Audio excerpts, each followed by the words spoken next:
I forgot to add myself to the stream. It's going to be a fun night already. Let me go ahead and check for sound real quick.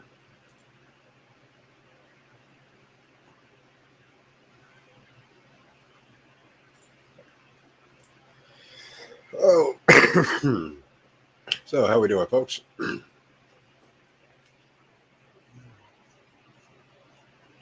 I've been having more fun recently watching school board meetings about the vid and masks, etc. Oh, that sucks.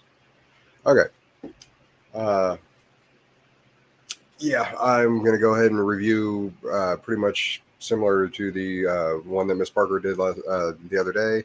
I've been at work all week, so I haven't really been able to catch most of them. I have my whiskey and Coke here, and then I have my the rest of my Cabo Wabo tequila over here. I'm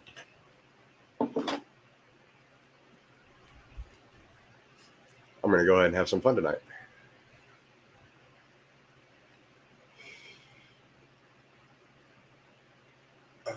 So we are going to listen to this idiot.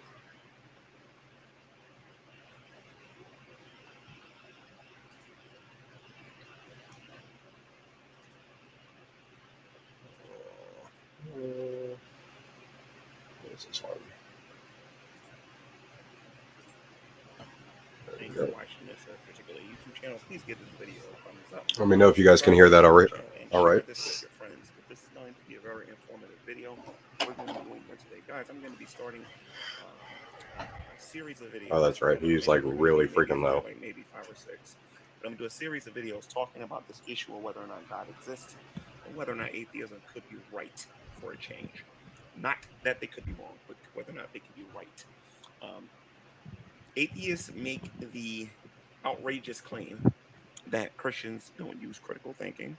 And no, we do not make the outrageous claim that Christians don't use critical thinking. I make the positive claim that G-Man doesn't use critical thinking.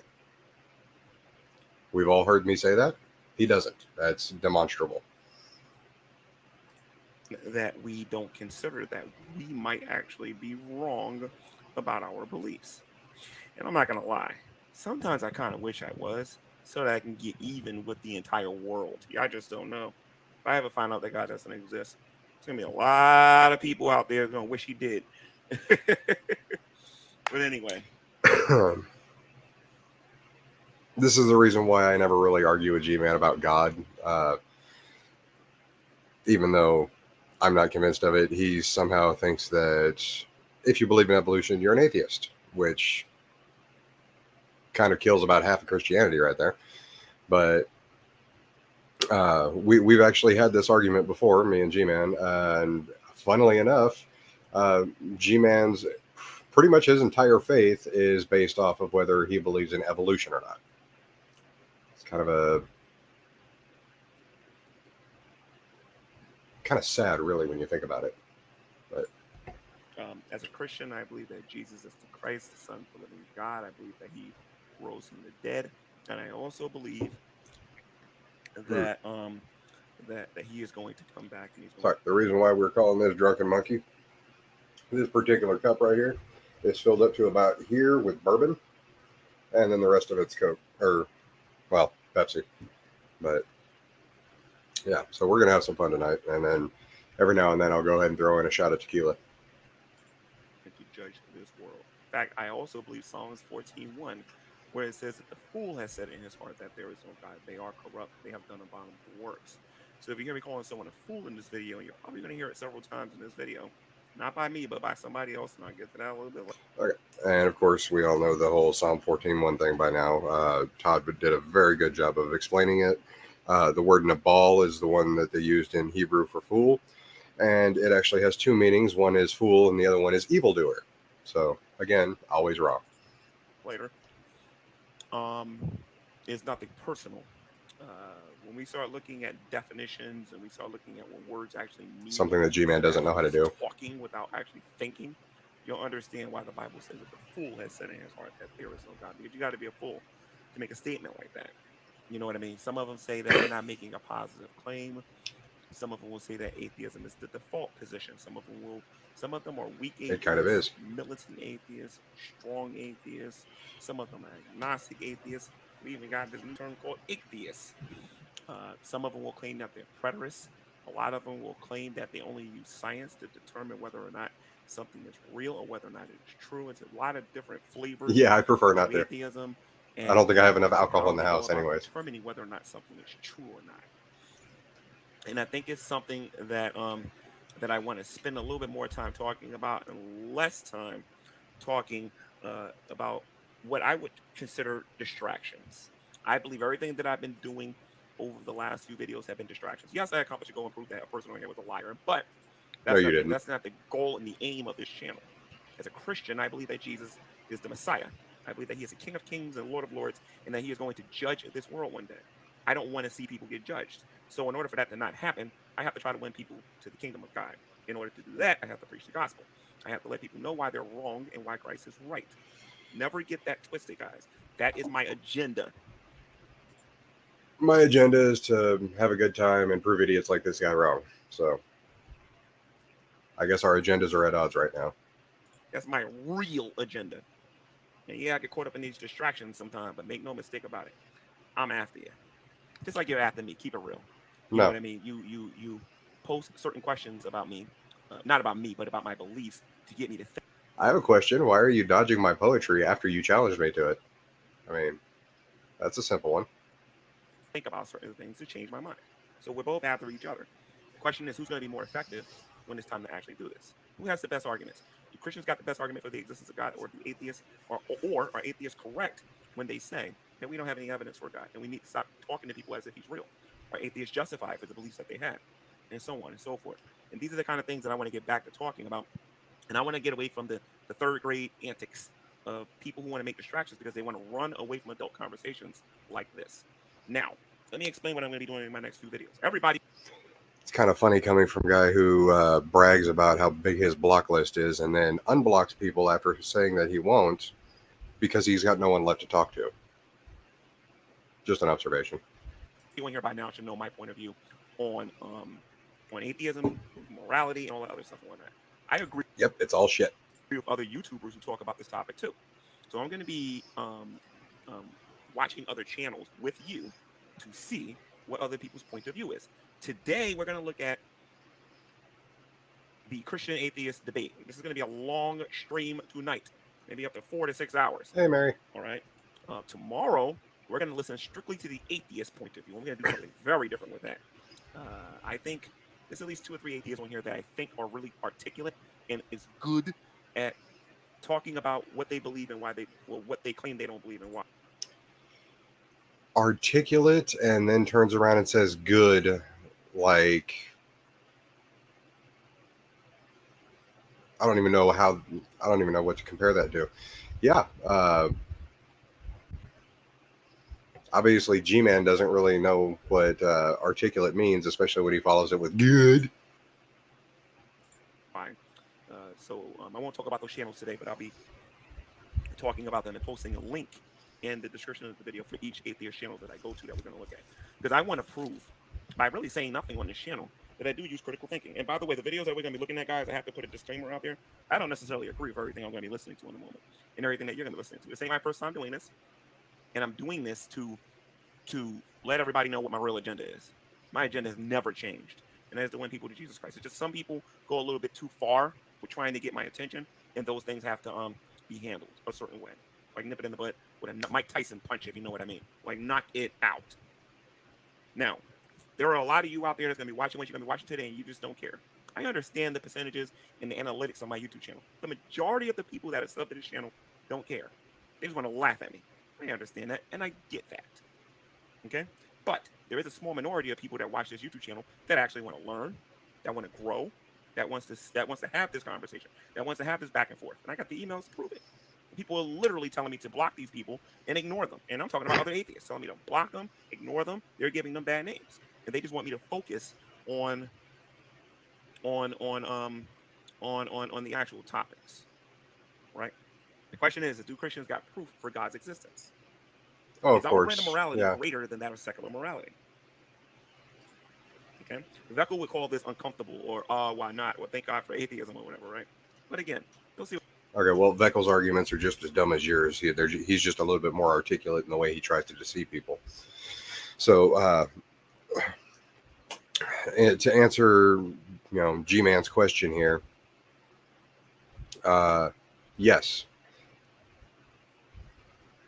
the way that he perceives the Bible, the way he perceives his faith, and the way he perceives these videos, you can definitely tell that that G-Man is trying to be a cult leader. The only problem is he's got the charisma of a fence post, so it just doesn't work. That's the reason why 98% of his viewers are atheists and are just sitting there hate watching him and making fun of him. See what I mean soon enough. Is there really a problem with evil? Is science the best way to understand the world that we live in? Should Christians give up their religious beliefs? These are the kind of things that we're going to be listening to in a moment. And the history of atheism. Where did it come from? What is it? He unintentionally used air quotes the correct way. And the only reason why I say that is because the propaganda films that he's fixing to show are very sarcastically history. So His goals and his agendas. Who are some of the profound atheist leaders that are out there? What are they trying to push? Now we're going to be looking at this from a Protestant Christian point of view. And again, tomorrow, God willing, I get to do this again. We're going to be looking at this from an atheist point of view. So I'm going to do something drastically different on this YouTube channel to try to be a little bit more on the less confrontational side. And then I'm going to pay attention to the comments, because a lot of people keep telling me, well, why you care about this one? Well, we're going to see what you care about, the audience. And that's what I'm going to pay attention to. I'm going to pay attention to what you want. Are you just here to laugh at me? Or are you here to hear my point of view on things? If you're not, this is definitely not the video you want to watch today. I promise you. All right, so but I love propaganda because it's hilarious. It's called Christmas is a Lie. I cannot say enough good things about the playlist of The Truth About Atheism on this channel, because I learned a lot of stuff on here I honestly didn't know. And I consider myself a pretty good history buff. You've heard Carnivorous Ape on my YouTube channel talk about the evolution part, and I strongly recommend you take a look at it. I'm not hiding from nothing on here. Oh, really? Maybe one of them can actually look at what they say about it. All right. But you're going to hear about the history of atheism. Here's a question that me, Veckel, True Empiricism, and a lot of people was asking in private that a lot of you didn't know. It's like, why the heck do atheists? Why atheists are so friendly with Roman Catholics? I mean, they don't like the Pope. They don't like what they was doing in their, in their cathedrals or whatever. They don't like it, right? So why are they so friendly with these people? I have yet, as a matter of fact, I've only seen one person. And I mean this, guys. I've only Yes, he did just say that he was a history buff. I take that back. I've seen two people. There's a woman on YouTube by the name of Fiona Robertson. You probably heard me talk about her a million times. Only two people that were atheists actually confronted her about her faith. One of them is the late DPR Jones, the founder of the Magic Sandwich Show. You don't know what I'm talking about? Go to your YouTube search engine, type in the Magic Sandwich Show. I think JD Kane is running that channel now or whatever. But DPR Jones was the one that started all of that. It was DPR on Raw, Hogtie Champ, Concordance, Prudence, and I believe a couple of times they had Richard Dawkins on the show. You know what I mean? I'm not 100% familiar with the entire cast of the Magic Sandwich Show, but I don't think I've ever seen Prudence on there. I mean, if somebody wants to correct me on that, pretty sure they weren't. Other things you might hear me talk about in the future is how, and I'm actually going to talk about this on the channel. I'm going to try to get like a little panel on here to talk about the differences between the Magic Sandwich Show crowd and the Drunken Peasants crowd, and how they was at war with each other, and from a Christian point of view, not from an atheist point of view. That's going to be strictly from a Christian point of view, and just how it was better sometimes to talk to DPR and those guys than it was to talk to the Drunken Peasants, and how sometimes it was better to talk to the Drunken Peasants than it was DPR and those guys. It just depended. So I want to take a look at this. We're going to be asking some hard questions here today. Is there evidence for the existence of God? And are we correct about the things that we say about atheists? Yes or no? Are atheists being honest about the things that they believe? Yes or no? Or what they lack belief in? Yes or no? We're going to get into all of that today. I will not be inviting anybody into the room today, unfortunately, because I find that when I do serious shows, that people try to come in and try to disrupt them. And there are those of you out there, like Faith and other people that have told me that they're getting a little tired of that. So no, don't even ask for a link. I'm not bringing you in here unless your name is Vekel, Evangelist Ken, or somebody who I trust is going to stay on topic and not act like a fool when they get in here. All right. So let me acknowledge the people that are here real quick. Shandy needs love. How you doing, Shandy? For Christ, how you doing? Let me see something here. Red Shot Sherwood, Let's see if we Black can. Person, Oh, Blue Devil, BGTV in the chat. Pagan Princess. Let's see if we can skip this a little bit. I don't know what you're trying to say there, but if you're trying to tell me that why can't I be a Christian and you be an atheist and everybody be respectful, when you watch the series, I guess you'll understand the answer to that question super quick. Because you act like I'm the only person being confrontational. There are a lot of people that would be considered militant atheists out there that want to literally destroy religion. There are strong atheists out there that want to destroy religion and want people to drop their faith in Jesus Christ. All right. So I'm going to hold on a minute. I'm going to screen share this. I love this particular playlist, and I swear by it all the time. And I wish it would be the topic of conversation sometime because it's a really good playlist. And I'm telling you, if DPR Jones was still alive, DPR would be talking about it. You know what I mean? Because it's a really good channel. So let's take a look at this. I wish I would have found this during the Great Debate days. You have no idea. Why? So you could Found sound this even after the Great stupider Debate than you do days. now? So this is the channel, ladies and gents. The channel is The Truth. I'm sorry, it's called Christmas is a Lie. And it's a crime against humanity that only has 8,800 subscribers.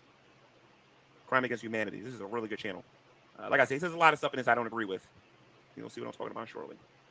But playlist that we're looking at is The Truth About Atheism. There was 2 videos above it about Epicurus and the Pope and the Jesuit pious nonsense. We've already seen that a million times. These other videos, we're going to watch these in chronological order. We're going to get through all of them. So this is going to be about a 6-hour video. I want this on record so nobody can tell me I don't cover these things. So I'm going to be doing this for the next 10 videos. All right, so let's get into it. Okay. Of course, every now and then I'll be pausing it to say some things.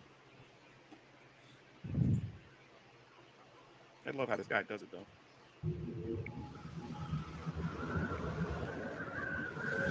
Okay, so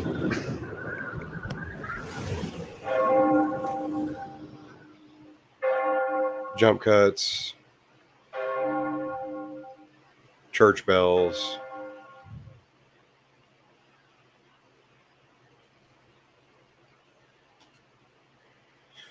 This is the second part and a continuation of the video series Evolution, parts 1 and 3. It is recommended that you see the series on evolution prior to viewing this section, as these videos will build on what has already been covered under the title of Evolution. So, any guesses as or anyone want to take a guess as to if G-Man actually watched all 3 of the Evolution ones?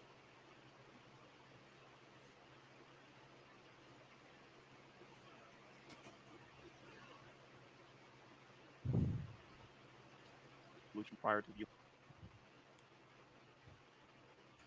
Ignorant myth, in truth and fact. The claim that evolution disproves the Bible is the myth. Believe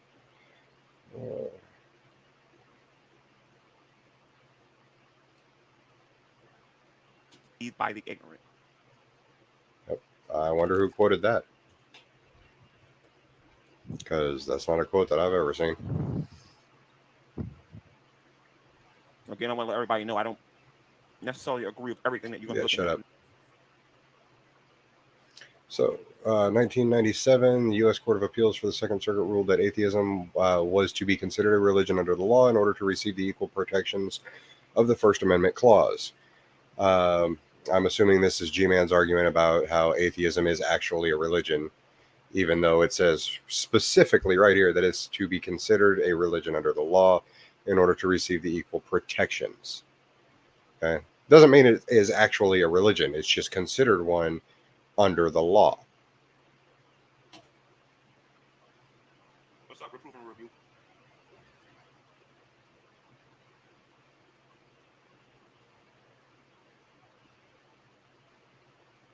Most, if not virtually all, former Protestants today who have become atheists are not aware of where the ideology came from, nor why it has been promoted in their countries, nor why they have been told it is scientific. Yeah, there's not really a whole lot here. covering G-Man's attempting to tinfoil convert those. Yeah, it is pretty awful. I didn't see the entire thing because I was working, but I figured it'd be a good time for me to break out the alcohol. Most, if not virtually all, former Protestants today who have become atheists are not aware of where the ideology came from, nor why it has been promoted in their countries, nor why. Is he taking a play out of Vaughn's book where he's eating and talking at the same time? Because that's just nasty. It has been told it is scientific.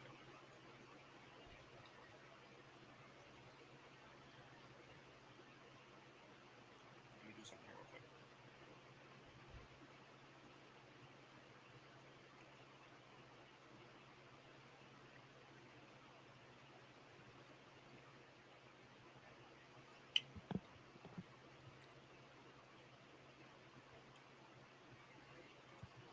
Oh, hang on a second. What, there's no basis for atheism in actual science? Of course not. Atheism's a philosophy.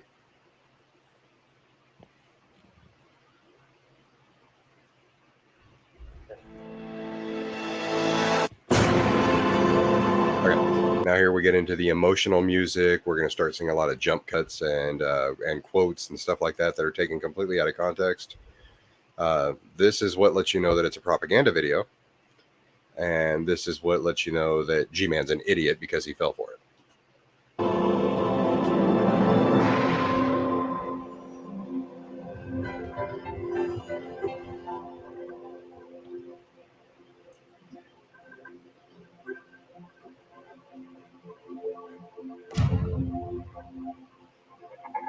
I've been trying for a long time to get Christians to go to this channel and watch this playlist, but I find that a lot of them haven't done it yet.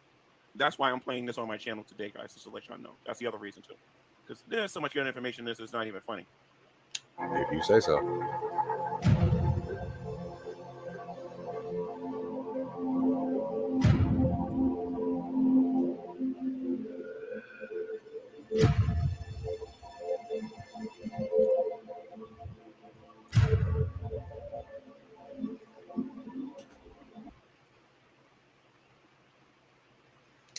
History of the Councils, Volume 14.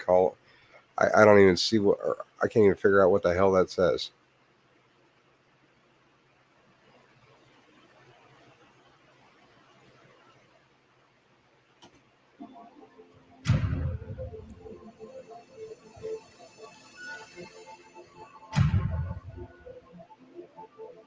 Fun little fact, if anybody wants to know where the icon came from on my YouTube channel, Exactly. this channel, with the icon with me wearing a red hat, Becco actually produced that icon. He made it for me.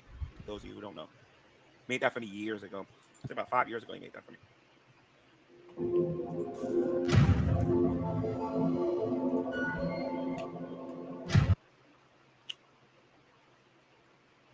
We hold upon this earth the place of God Almighty. What the hell does a pope have to deal with atheism?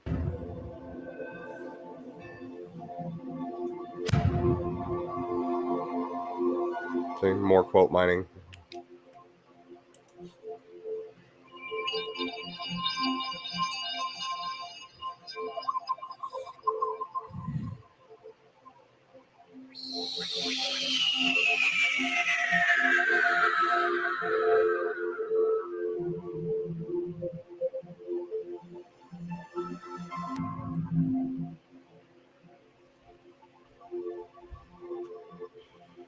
Yeah, we can see you, LOLOFC.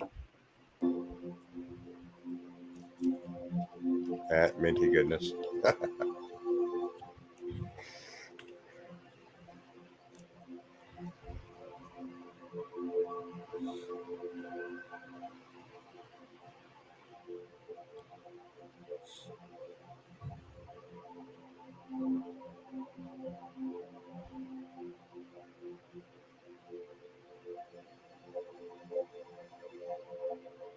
Oh, geez. Here it comes.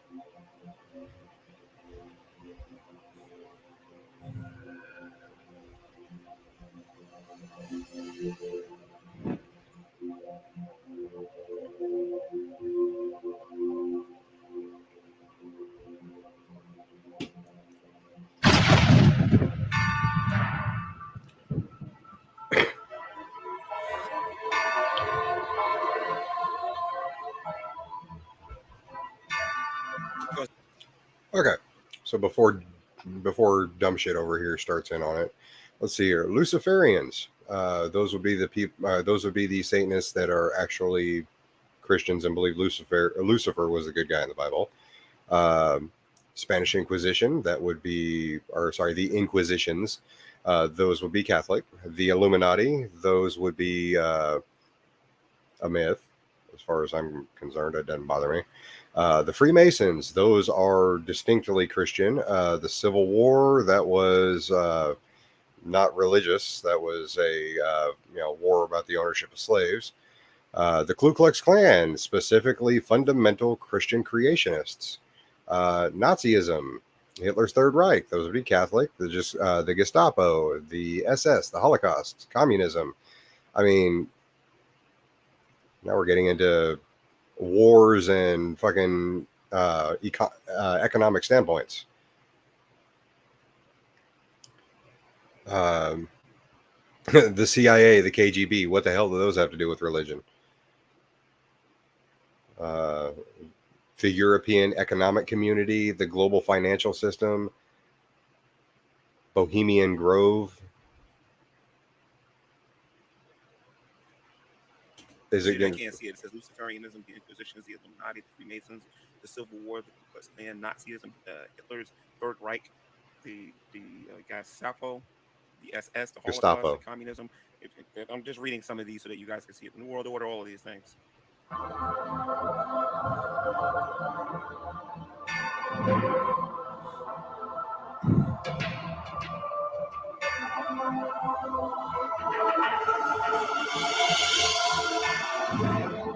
I'm not gonna lie. When I first heard that claim that atheism leads to Catholicism, I was laughing. I was like, "That's not true." Where did it say that?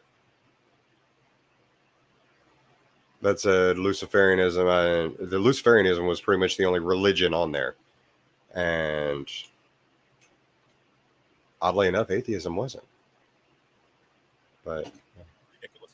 And I almost stopped watching it when I first saw it. You need to keep watching this because you're going to see some weird things happening historically that they're not teaching you in school. Yeah, there's a reason they're not teaching us this stuff in school, and that's just because it's bullshit. They're saying the volume is low. Hold on. Oh, no, somebody trolling him. Somebody might come and try. Shut up. Anyway, like I know more about Adolf Hitler than I know about Karl Marx and Joseph Stalin. There's a lot of stuff that happened in communist Russia.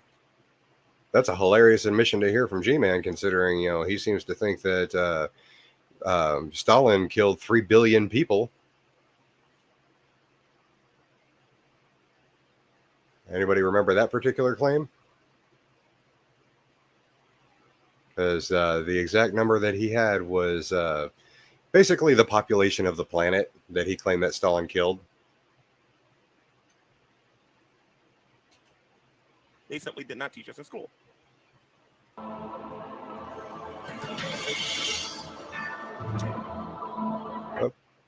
right, let's see what all these ones are. It's a lot of stuff that happened in communist Russia. They simply did not teach us in school.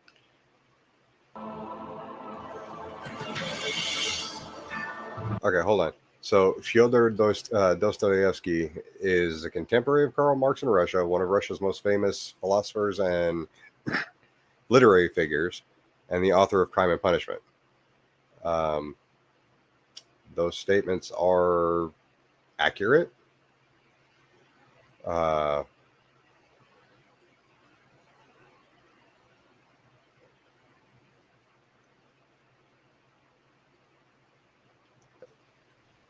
I don't know what he's talking about with Karl Marx, considering this is, an author named Dostoevsky, which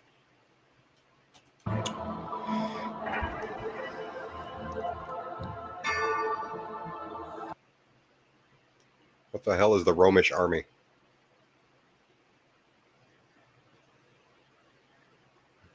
Of the world in the future with the pontiff of Rome for emperor, that's their ideal.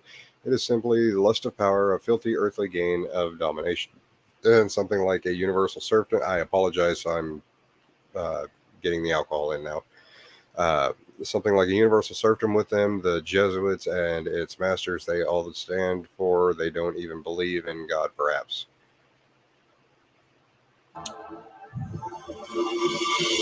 The Jesuits shut up! I just read it. Gain of domination. something like a universal serfdom.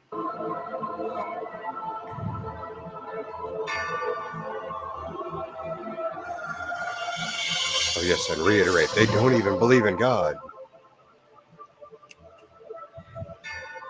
Atheism came from the Jesuits. The spread of atheism came from the Jesuits. Where did the Jesuits come from? Came from the Catholic Church. Like I said, these are some interesting ideas, but it does explain why atheists don't go after Roman Catholics the same way they go after Protestants. That's because Roman Catholics follow the Pope, and the Pope has been getting fairly liberal in his thinking these days. So when they're not fucking with us, we don't really fuck with them all that much.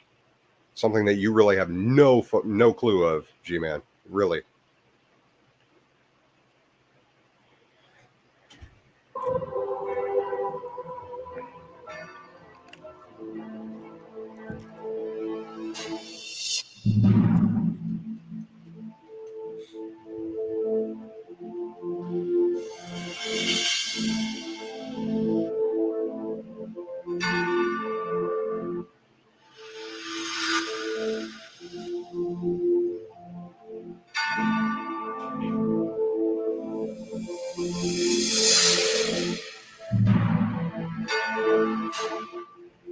Yep, I agree, Comfort All.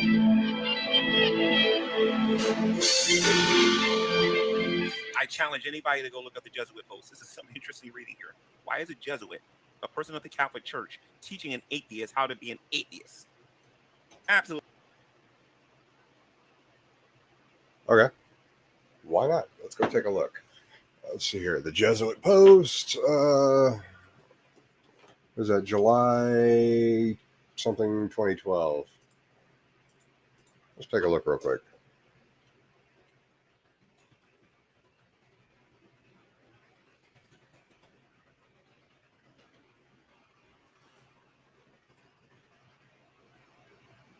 Oh, hey, there it is. How to be an atheist.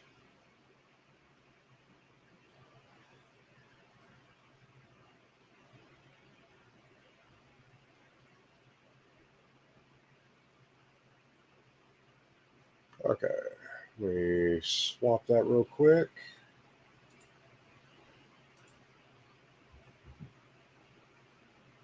Oh, I got it. Share. Oh, gotta do it this way.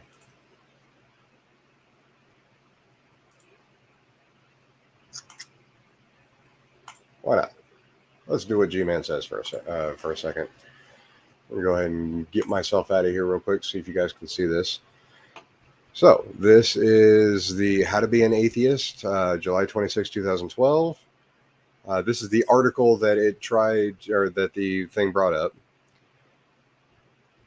So, let's see here. This is fifth and final letter to a young atheist. Dear Timmy, I delighted the other morning when you stopped me in the hall to say that you were puzzled by Aquinas' minimalism when it came to the God of the five ways.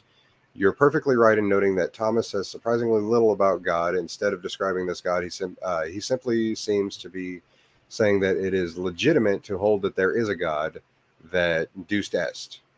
Your follow-up questions are perfectly on the mark as well. What about the Eucharist, the Immaculate Conception, and the Sacred Heart? You asked, what about the Incarnation? I know we both had to run to our respective classes before I can give your questions a thoughtful response, but having taken some time over the last few days, I realized that none of these particulars matter if there isn't a God in the first place. They might be worthwhile to think about as idle thought experiments, but unless there is a God, thinking about them seems about as useful as watching that Kardashian show everyone keeps talking about. Luckily, Aquinas realizes this, and he also knows that he needs to show that the word God is meaningful, that it actually points something, before he considers any specifics. The funny thing about God, though, is that the word refers to is totally off the map of creation. As we've discussed, God, as both Aquinas and I are using it, does not refer to something, some ends. Instead, it is the word that points to that by which there is something rather than nothing.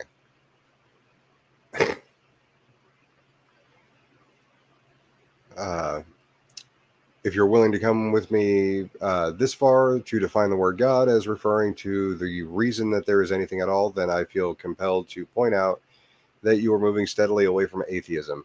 Indeed, if we are on the same page, then you are close to a healthy agnosticism, regardless of where your own beliefs stand at the moment. However, this kind of agnosticism meshes quite perfectly with the kind of humility St. Thomas had when speaking of God. Let's look at Alfred Fredozio's translation of the start of the question 3 of the Summa, for example. Again, I have bolded the passages I think are more relevant for us. Wow. Okay, so this isn't.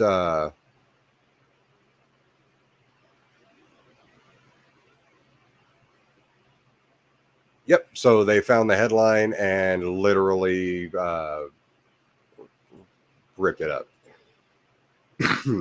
There's a surprise.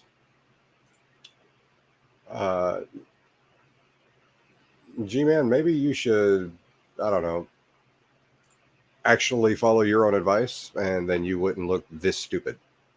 I mean, meh. Just a suggestion. Absolutely hilarious. Oh, if you want, I can easily. Let's see here.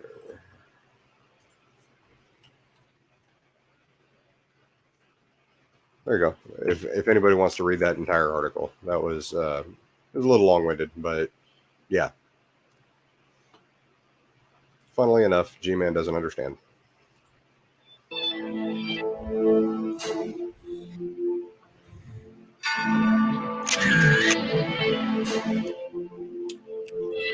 Catholic Answers magazine. Hold on, check that up.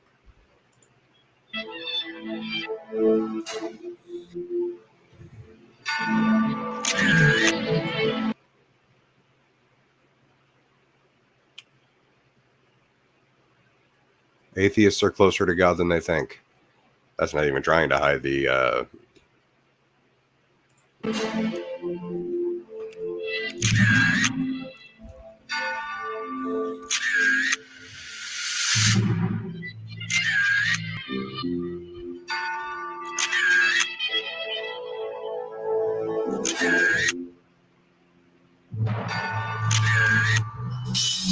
Oh, a Wikipedia page.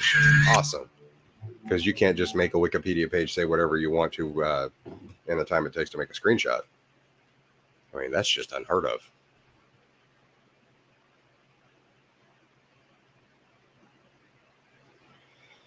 Okay. So, anyways, I was just wanting to point out a couple of things like that. I know here in I don't know, probably another half hour or so, somebody makes the comment that it sounds like propaganda, and he responds with, you're calling it propaganda now, but here by the end of this video, this is going to be, the truth, the whole truth, and nothing but the truth. Okay. I was just mostly pointing out that G-Man obviously doesn't understand what propaganda is, much less that he's a victim of it.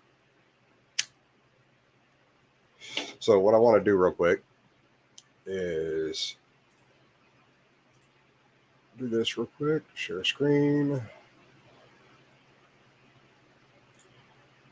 Okay, before we get too situated here.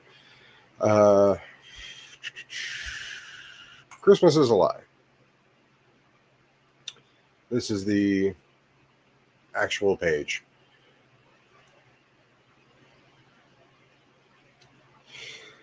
We command that those persons who follow this rule view the website link below, Codex Theodosianus, something like that.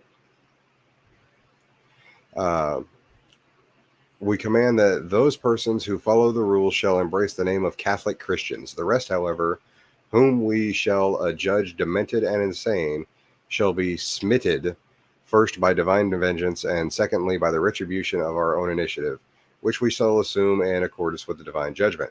Given on the third day before the kalends of March of Thessalonica, in the fifth consulship of Gratian Augustus and the first consulship of Theodosius Augustus, February 28th, in the Julian calendar of 380, Gregorian 440 AD, the last year of pontificate of Pope Sixtus III. Along with this came the orders to exterminate the blood family of Christ and all Jewish believers. Yeah, that's... I'm assuming that's some biblical book that I am not familiar with. No website link below. There's the... oh, why not? Let's take a look. See if that's in there. Welcome, ChristmasIsAlie.com. How about that?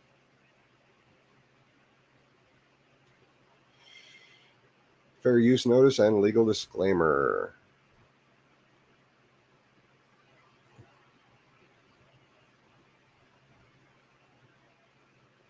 Oh, I apologize. I can't go in here, apparently. But I will drop this link since they are the topic of the discussion. You guys are more than welcome to peruse this website if you want to. I'm not going to because they've got a very nice disclaimer sitting right there.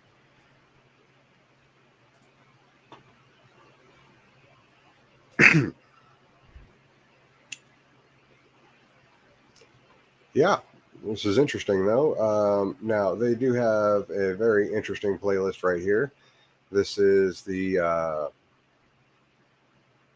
evolution parts 1 through 3. And I think we're going to go ahead and jump on that one real quick, because that actually has some interesting tidbits in it that I'm wanting to show you guys.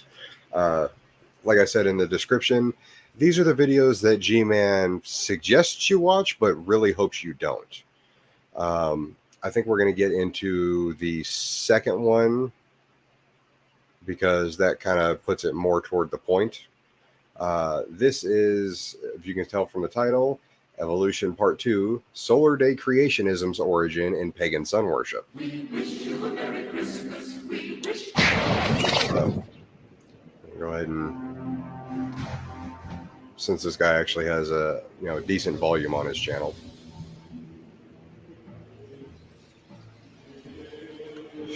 And let's go ahead and, since we're not really that concerned too much about catching everything,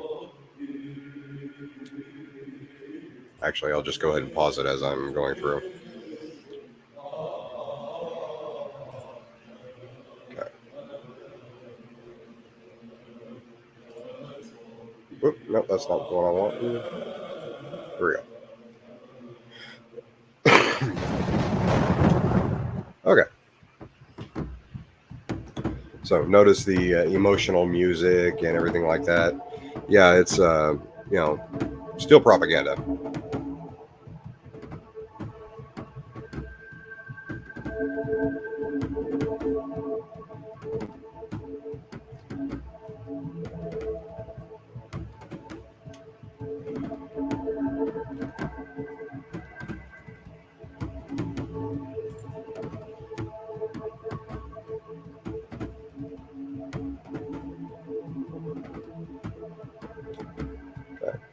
So apparently he's claiming that Christmas is like the cornerstone foundation of the issue between apparently evolutionists and creationists. Okay, so evolutionists and creationists are pawn in a game of disinformation designed to manipulate society and the theology that brought you the worship of Apollyon as a Christ mass. So they're essentially attributing the invention of Christmas as the worship of Apollyon, which is a sun god. Think Apollo. is the same occultism behind today's disinformation game called evolution versus creationism. Two hands, which in reality serve the same master. Now, I'm pretty sure you guys are already catching why G-Man suggests you watch it, but then secretly hopes you won't, because this right here is what I've been telling him about this channel since he started trying to advertise for them.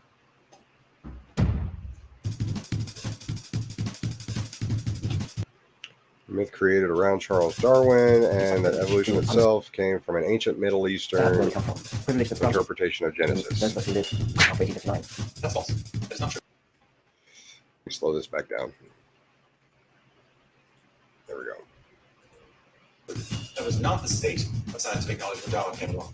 The measly, piddling little ideas that are in Genesis. It's just no comparison. The scientific community before Darwin, all religious men, not atheists, had already figured out over the preceding decades that the Earth is unbelievably ancient.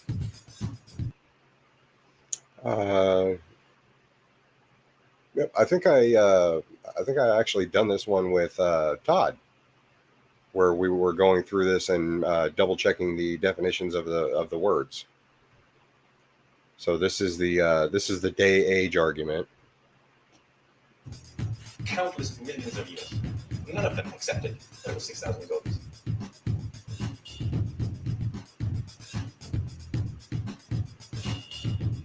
Before Darwin, the world was unbelievably ancient, and the history of life on Earth has been a progressive story. Before Darwin, all religious men, not atheists,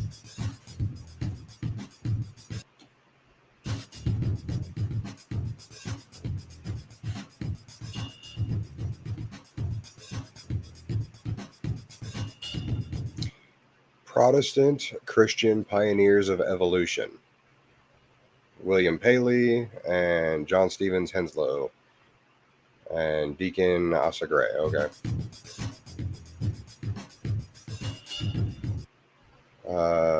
Henry Beecher. This one over here was Charles Lyell. He's the he's not incredibly important. Reformation Protestants. Okay.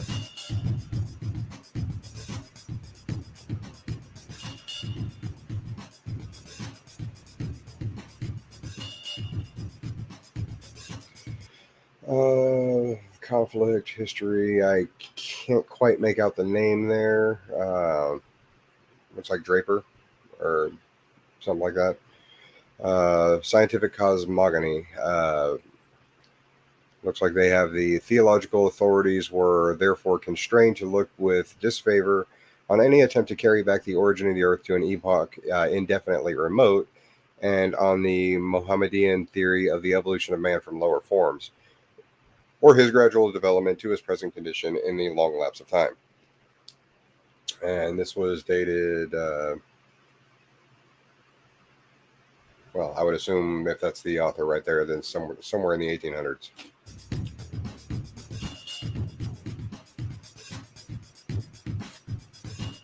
Many, if not most, of the earliest pioneers of evolution in the West, let me guess, were actually devout Protestant Christians and clergymen. Yeah. Working to restore the most ancient and accurate interpretation of Genesis, and in a continuing work of the Protestant Reformation. So basically, what this is showing, and I'll keep playing it, but this is my interpretation of this that G-Man seems to have, just let go right over the top of his head, is that it's claiming that evolution is true, but it's giving the credit to these Protestant, essentially these holy men that were working in the field of science.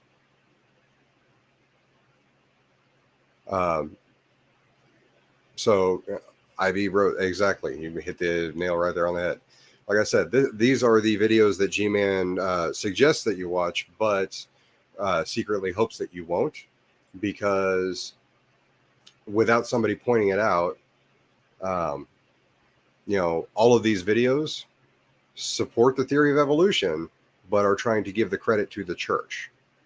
and at the same time are making the claim that not only is atheism essentially a Protestant counter-Reformation movement, but creationism is the other side of that coin. They're essentially keeping those two sides opposed publicly in an effort to take attention away from something else.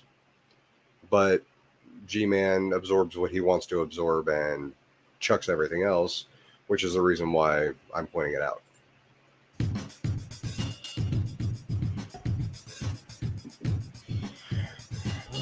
Using science to independently verify and confirm their biblical hermeneutic. Okay.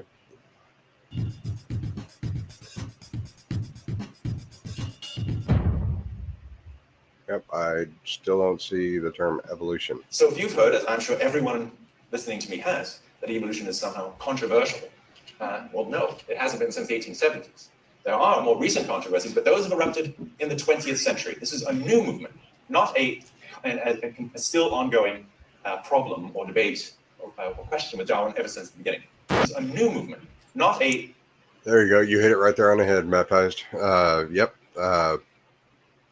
Go figure that, the church had the money to educate their people.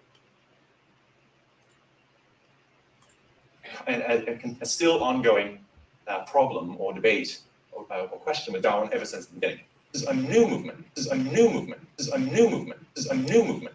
I'm going to point out that propaganda tactic where apparently he's trying to say that it's a new movement and then clipping it and cutting it over and over and over again, trying to reinforce in your head that this is a very recent thing.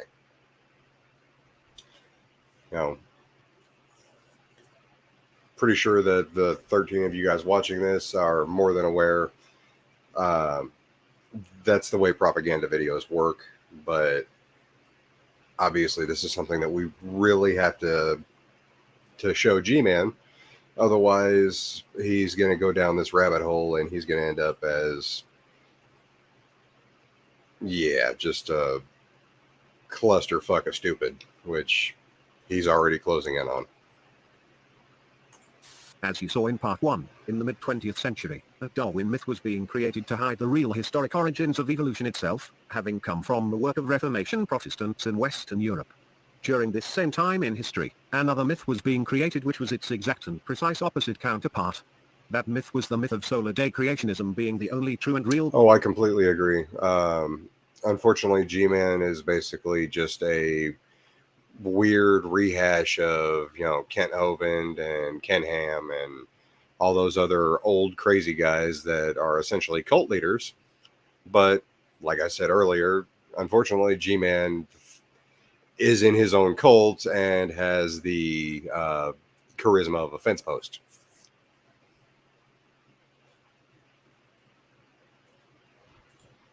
Biblical interpretation of Genesis.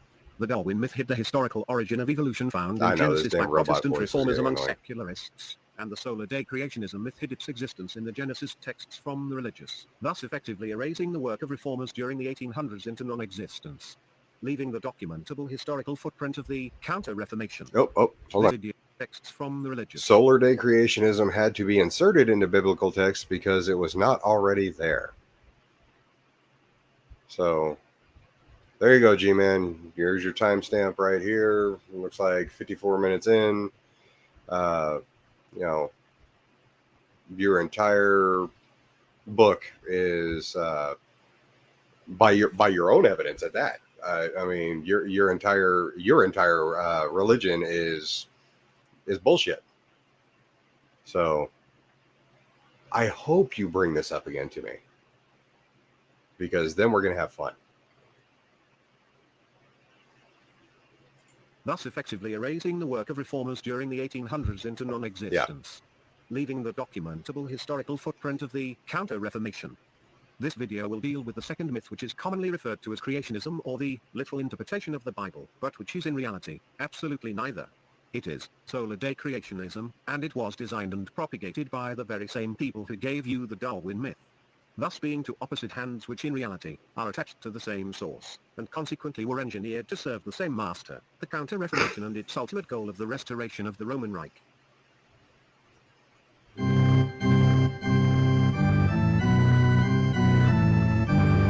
The role of the Protestant Reformation on the development of the science of evolution in Western Europe. Okay, so the little robot voice that everyone hates. Yeah, they just turned around and said that both young Earth creationism and giving the, I guess, the credit of evolution to the atheists, because Evil S was essentially a ploy by the exact same Roman Catholic Church that he hates. So if that's the case, I definitely suggest asking G-Man how it feels to be manipulated by the Roman Catholic Church, because apparently if we are, then so is he.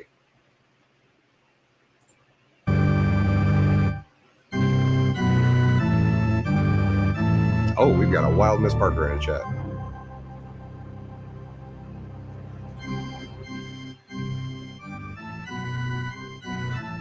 Yeah, Miss Parker, you're supposed to keep that a little on the down low.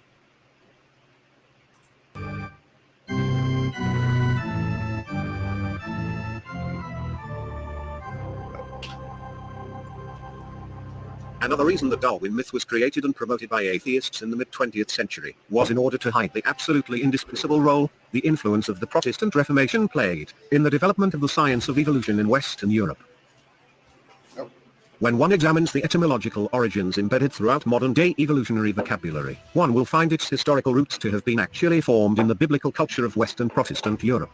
From the term evolution itself, which actually means the unrolling of a Torah scroll, to the very earliest schematics of evolutionary descent drawn by evolutionists themselves, which were, and still are today, called, quote, the tree of life, end quote, a conspicuous term which comes straight out of the book of Genesis itself. The evolutionary tree of life was how Protestant reformers in Western Europe and America saw science explaining, and even ultimately proving, the Genesis account of creation of life on Earth. A scientific explanation of how life actually came to be, which repudiated classical atheism's claim that humanity had always existed in its present-day form. Prior to the Reformation, the papal hierarchy at the Vatican was the sole reference for all truth to be either told, heard or believed. All of the Protestant reformers denounced the religious superstitions which were created through the... Okay. Oh, I about had tequila come up my nose on that one, Philo. Oh. Vatican's attempt to control and manipulate all forms of knowledge. The emphasis the Protestant reformers placed on understanding the biblical text through the application of both science and reason over superstition drove Western Protestant Europe toward a scientific worldview. It was no accident that many of the early pioneers of the science of evolution in Western Europe were actually Protestant clergymen, and many were from the Free Church movement in both Europe and the United States.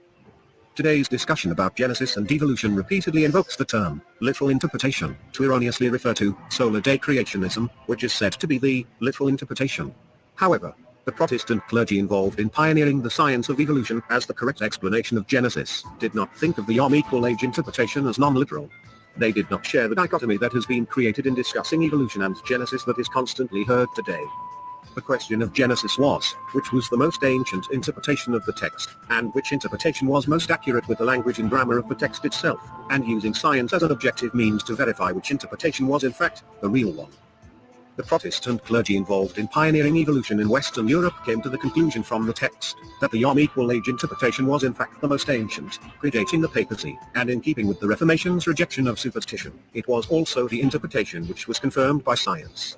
They did not believe the equal age was any less literal to the text of Genesis than solar-day creationism.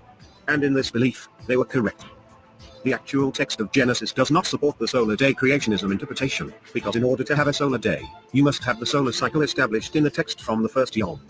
And the solar cycle is not set until the fourth yom. There you go, right there. G-Man, this right here is one of the best arguments against creationism. And it's pretty sad when your interpretation leaves almost half the week out, because without a solar cycle, which is what they're saying right here, how are you going to have days? So day 1, day 2, day 3. I mean, the sun wasn't even made until day 4. So you've got, yeah. That is nearly 70% already through the entire narrative. Meaning without a solar cycle present from the first yom, it is impossible to read the text as yom referring to a solar cycle. Leaving the only other possible way to read the text being yom does in fact equal age, not a solar day. And if all this were not already clear enough, the author further clarifies his use of the term yom immediately after the entire narrative by specifically stating, quote, "These are the generations of the heavens and of the earth when they were created, in the day that the Lord God made the earth and the..." Ooh, Genesis 2:4.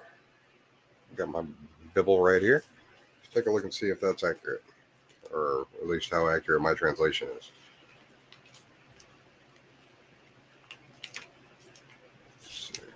Genesis chapter 2, verse 4. These are the generations of the heavens and of the earth when they were created in the day that the Lord God made the earth and the heavens.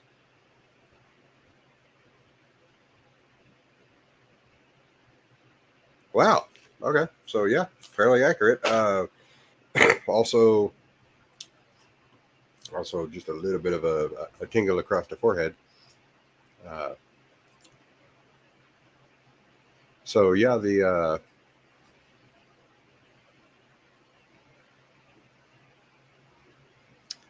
see what we're talking about in here real quick. That's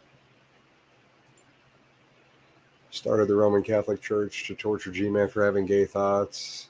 My plans finally come. Floration? Miss Park, do you mean fruition? I'm drunk and I know that's not the right word. Okay, sorry, I'm getting there.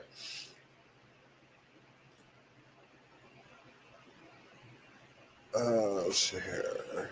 Miss Parker, after your stream, my boyfriend asked me who I was watching that was having a breakdown and crying. It took me to realize he was talking about you. Oh, no. You want to hear Miss Parker real bad? I think it was Security Monitor Lizard stream when Mango came on and she had her little squeak fit and Miss Parker about died.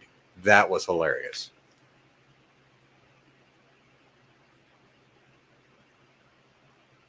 Because, no, that was definitely the longest giggle fit from Miss Parker that I've ever seen. That was hilarious, though. Heavens. End quote. Okay. Please note that the little Hebrew word which is used in this text translated generations is specifically plural only, and refers to birth by descent, not a direct creation. In the same way that you are said to be a descendant. Oh, I couldn't take it. Yeah, I've told Mango myself, her giggle is absolutely adorable, and I absolutely love hearing it. Of your grandparents, it refers specifically to descent. This text is literally saying in Hebrew this is the descent, the multiple generations of heaven and earth, in the age that the Lord God made the... Let's see here. Didn't the older Holy Bibles use the quote, God as saying, used to quote God as saying, we are the Alpha and the Omega, the male and the female, etc. I'm not 100% sure on that one. The one that always got me was, it was like Genesis chapter 1. But it was, let's see here.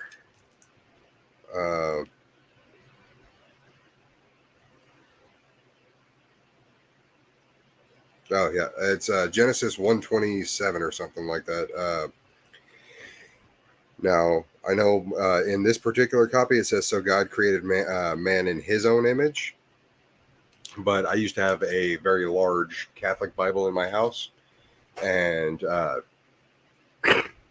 was actually one of the things that caught my attention so much was the fact that in that Bible, it literally said that God created man in their own image, as in THEIR, which indicates multiple gods.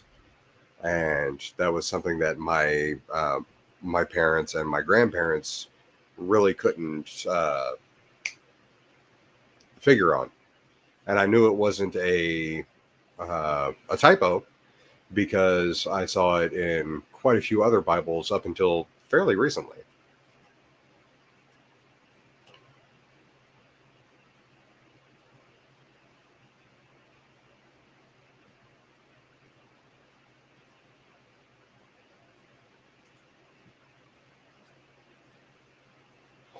I would love that.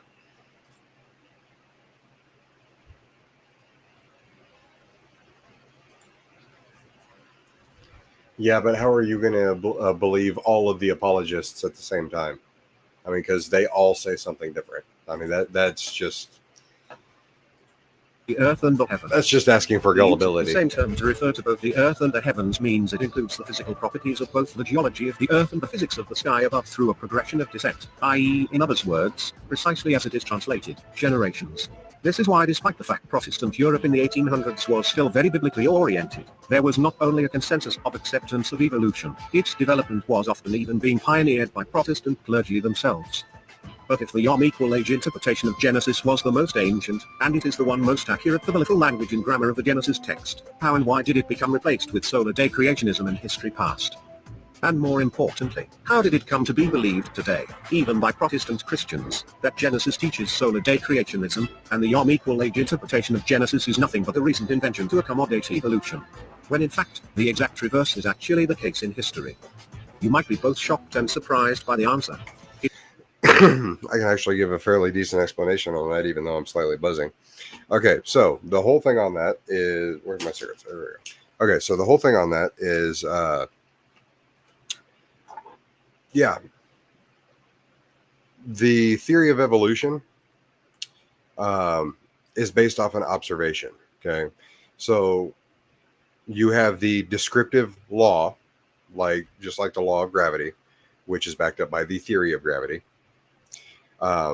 Which is things change. Okay. That may have been known for centuries beforehand. Okay. The theory of evolution, however, as accredited to Charles Darwin,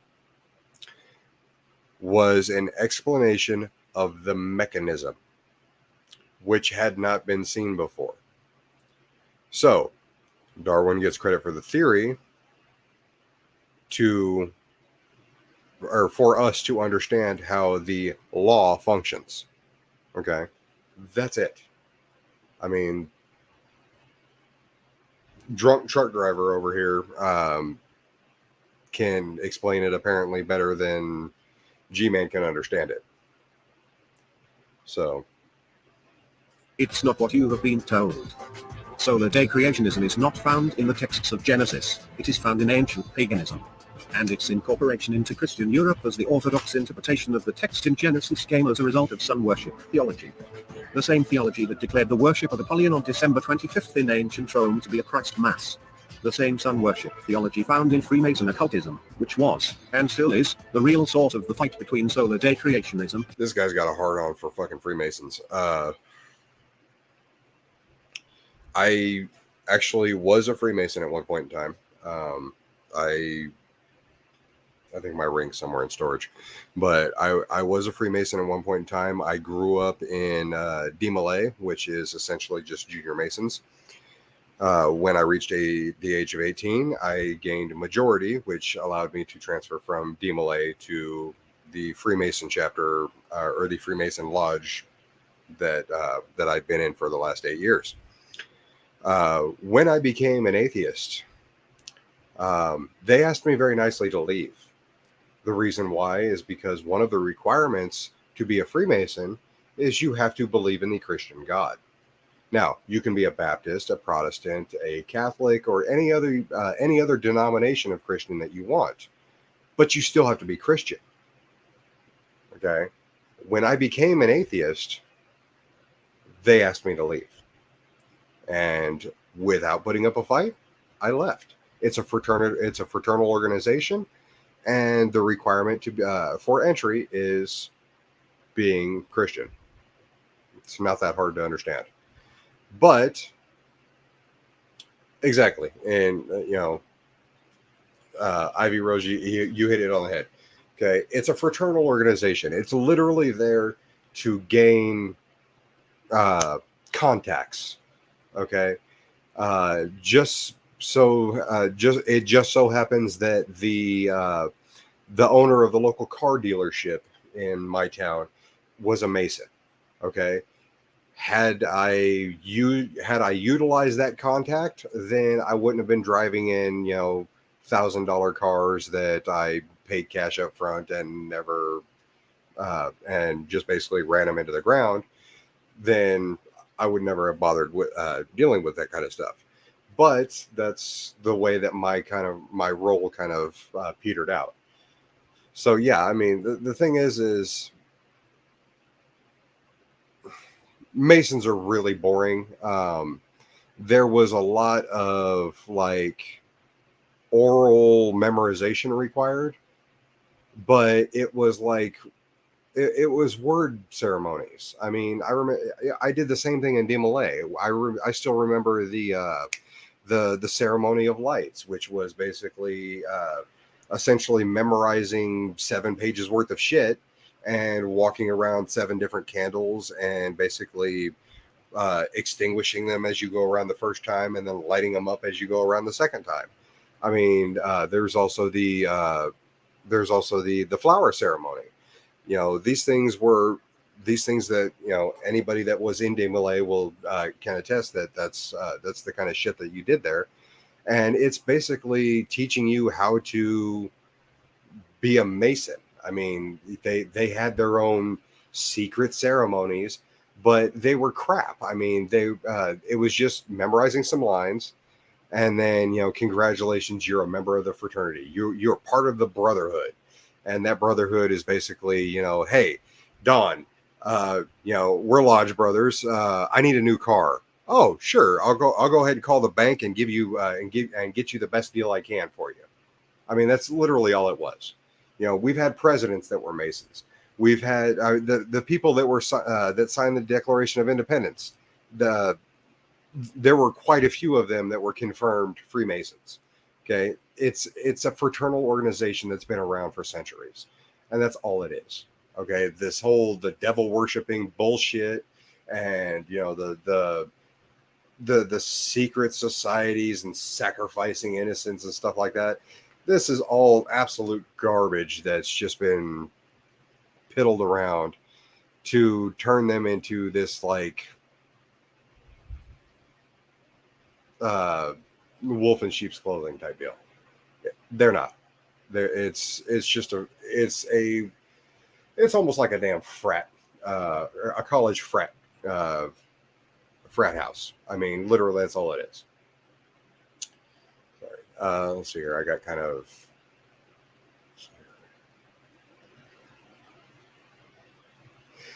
Actually, no. So this one right here, they do not allow Muslims into the Freemasons. You do actually have to believe in the Christian God. Now, with DMLA, which is the junior division essentially, that was all you had to do was believe in a supreme creator. I was actually able to skate through there in my later teenage years as a pagan.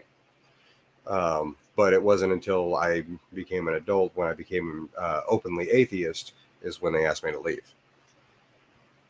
I would have more faith if someone could explain to me why God. Okay, that's fair enough.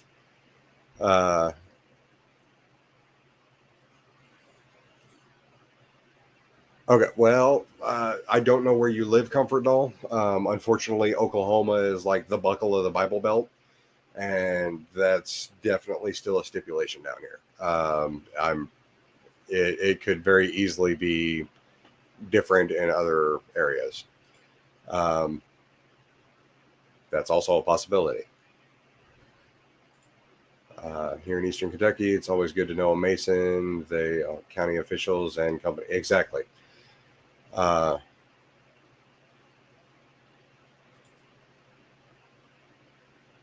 Never explained what made him leave the lodge. I mean, you guys are kind of saying the same thing I am on that one. And yes, most of them, they are great men.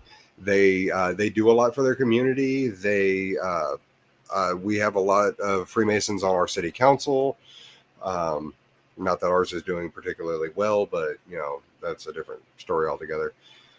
But yeah, I mean, there are a lot of Freemasons that are in government. There are a lot of Freemasons that are business owners, and I mean, they're a lot more diverse than people think they are.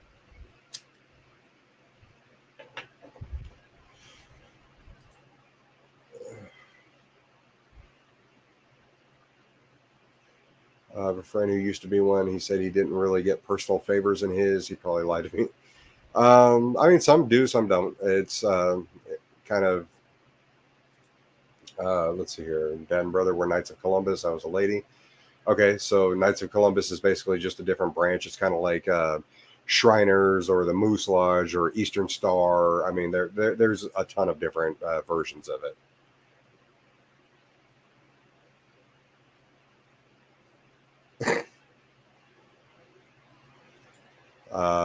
Ivy wrote, yep. Eastern Star is essentially the female version of Masons.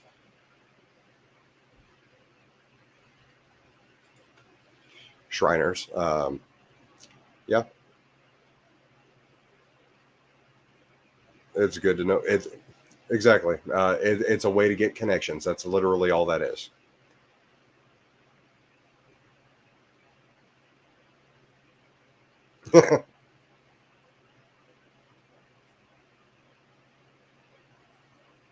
Let's see here. Drank a lot of beer at a Moose Lodge. Our Moose Lodge actually rents out their space for receptions and stuff like that. I think the last funeral I went to, the wake afterwards was set at the Moose Lodge, and we definitely had fun there.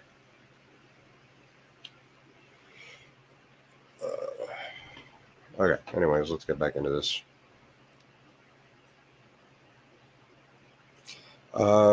As far as I know, yeah, that's true. I know most of our Masonic lodge are upwards in their 40s.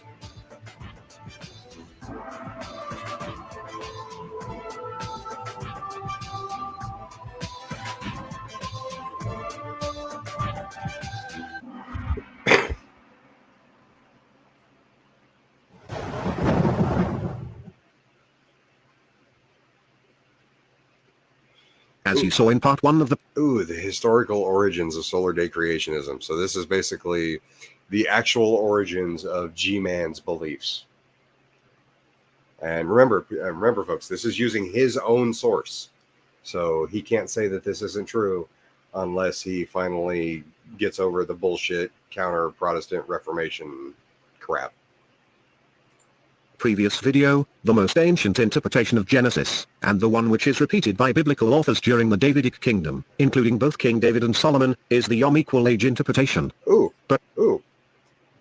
Right here. I think this is the striped and spotted cow that they were trying to, breed against different trees and get different offspring. That I'm pretty sure that's what that picture right there is supposed to represent. But Solar Day Creationism did eventually become a dominant interpretation, especially in the West. So how did this happen, and where did Solar Day Creationism actually originate from, since it was not the original meaning of the text by its original authors? To find the answer to that question, one must look to events in ancient Israel. At Tel Rehov, archaeologists are digging at an Israelite house that illuminates the religious practices of its ancient inhabitants. Well, we just found this beautiful, exceptional... By the way, the banner running at the bottom right there, if you want to, I accept tips. I'm not begging for them. It's just down there. So, whatever. Clay figurine showing a goddess, a fertility goddess, that was worshipped. I'll do a here shot in if you send me a here, tip. in this case, she's shown holding a baby. Who is this fertility goddess? And what is a pagan idol doing in an Israelite home? Dramatic evidence as to her possible identity first surfaced in 1968. Executed in a clear 8th century script. It's the Doom inscription. And it just gives the name of the deceased and says, "Blessed may X be by Yahweh." That's good biblical Hebrew. But it says by Yahweh and his Asherah. And Asherah is the name of the old Canaanite mother goddess. More inscriptions associating Yahweh. Ooh, so G-Man's a Canaanite now. Oh, there we go. And Asherah have been discovered, and thousands of figurines unearthed throughout Israel. Many scholars believe this is the face of Asherah. The Bible admits the Israelites continue to worship Asherah and other Canaanite gods, such as Baal.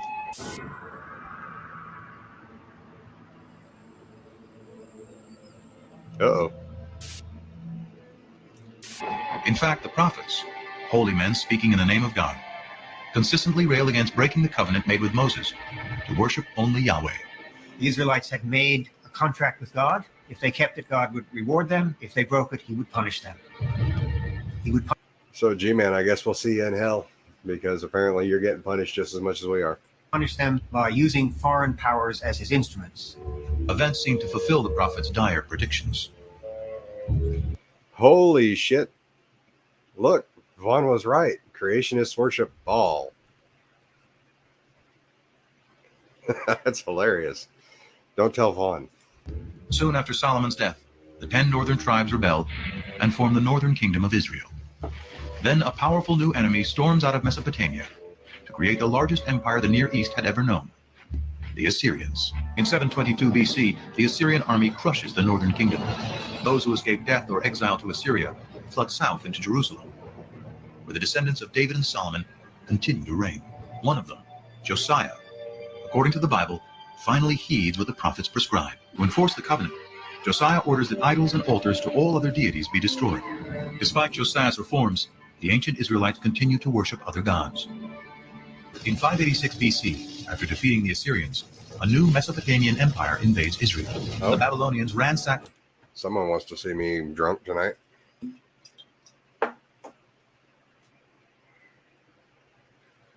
Go ahead and get that started. There you go. Hello, Miss Goodnight.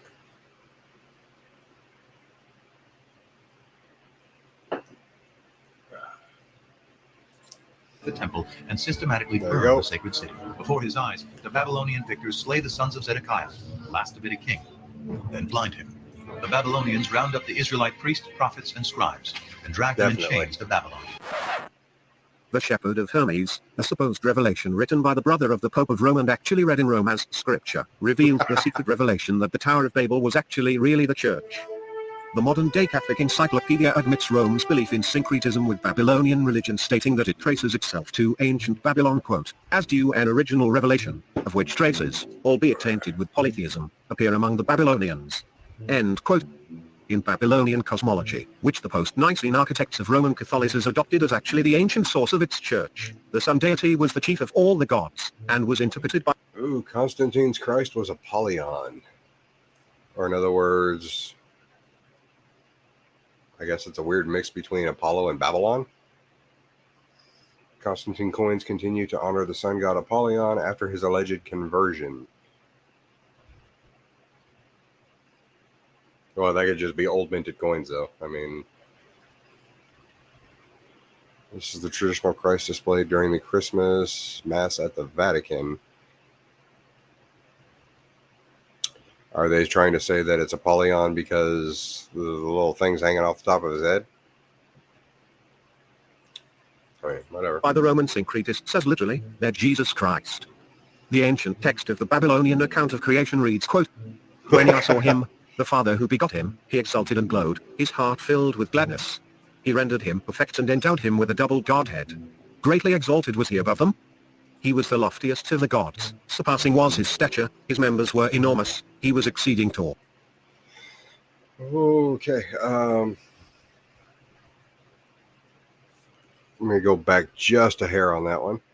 Did him perfect and endowed him with a double Godhead. Greatly exalted was he above them.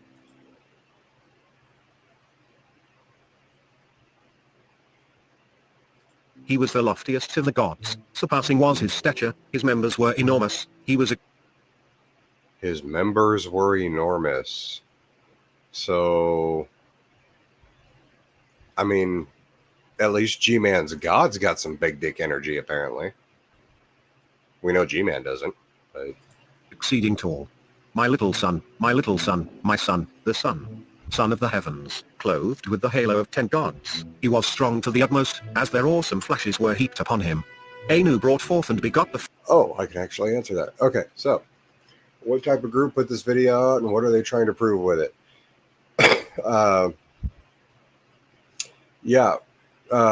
Apparently this is a a Black Hebrew Israelite cult that is trying to say that essentially young Earth creationism and atheism are two sides of the same coin, which was a Protestant counter-Reformation movement brought about by the Jesuits under the command of the Catholic Church. What they're essentially saying is that young Earth creationism and atheism are at a never-ending battle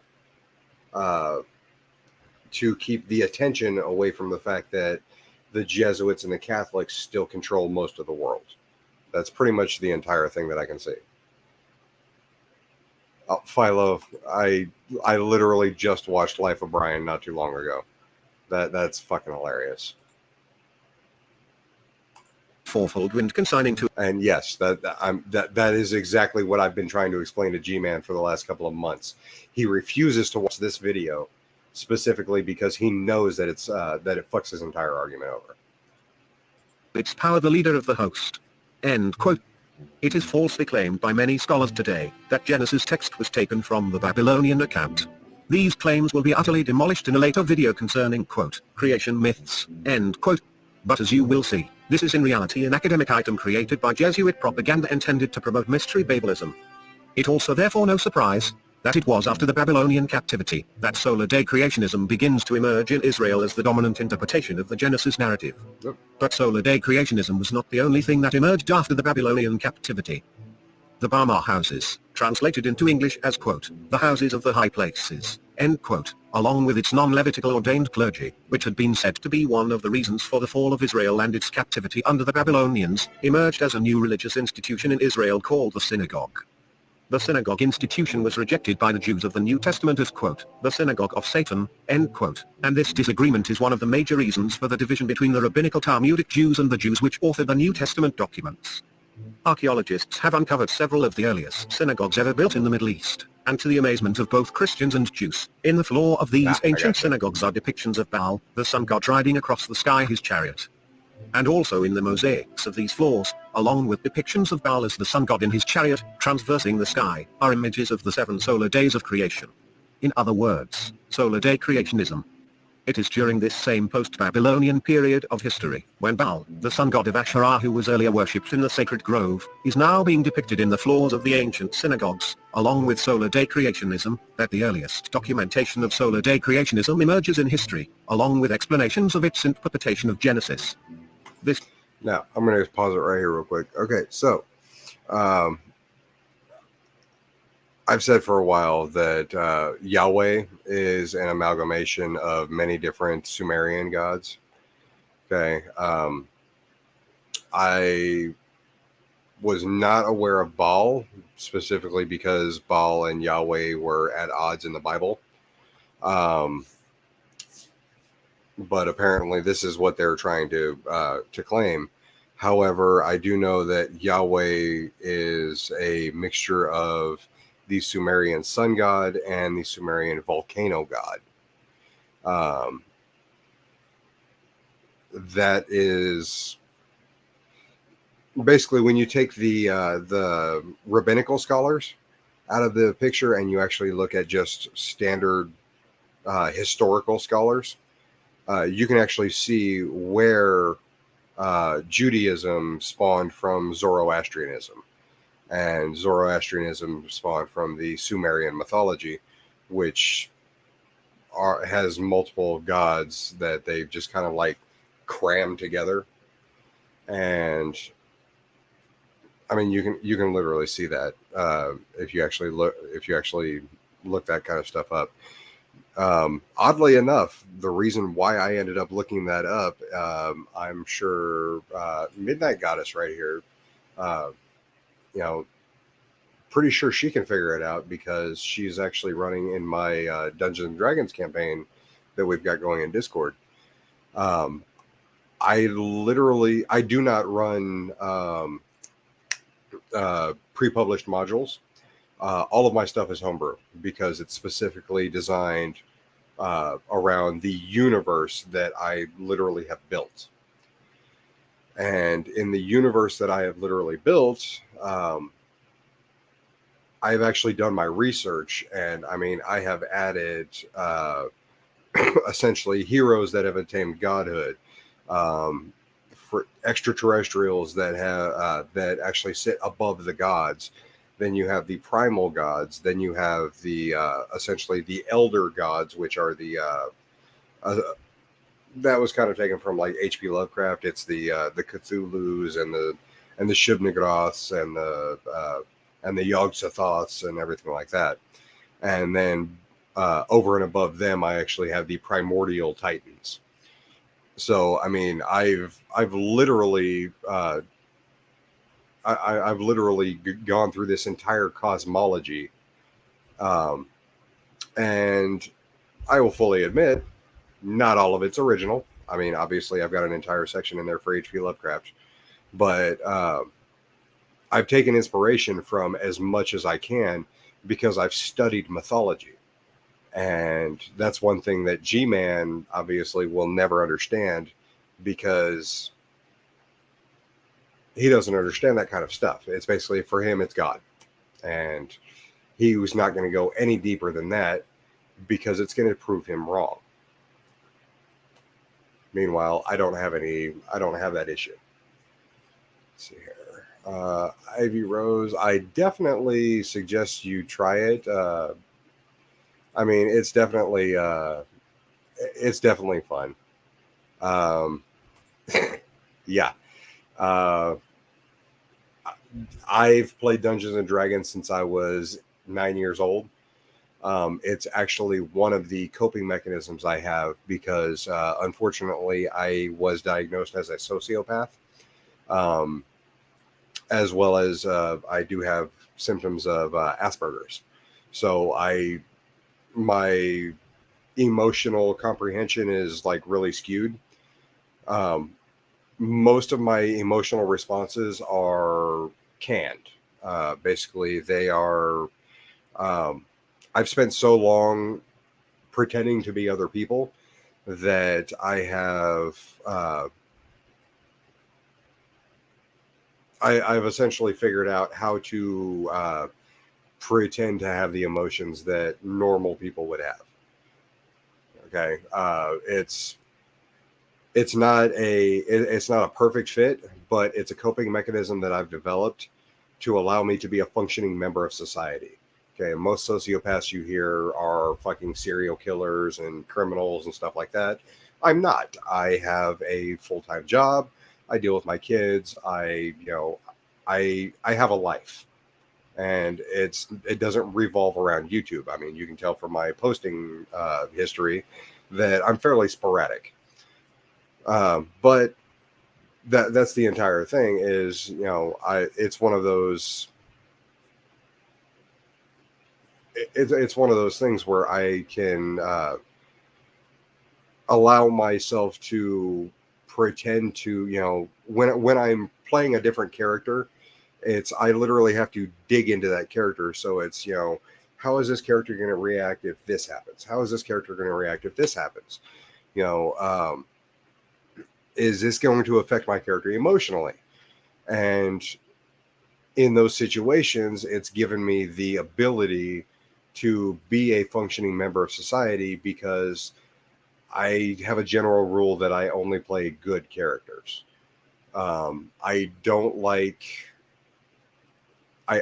playing evil characters because it kind of throws my entire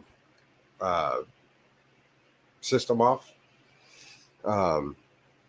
Because then it's always about me first. And just like with the debate that I had with G-Man, altruism. That's one of the tenets that I put in my life. I don't put myself first. Matter of fact, most of the time I take myself out of the equation and figure out how I'm going to be able to help the most number of people. The reason for that is specifically because I know for a fact that if I actually start thinking about it from an emotional perspective, it's a lot harder for me to not figure out how it's going to benefit me first. And that's not something that I've ever had a desire to do, which is kind of odd for somebody that's been diagnosed with being a sociopath. But it's just the way that I grew up teaching myself that. So, I mean, yeah, it's just that entire thing. And it's actually allowed me to be a productive member of society, even though I have a mental issue that would normally put me behind bars, you know, well before my mid-30s. So, I mean, it's just...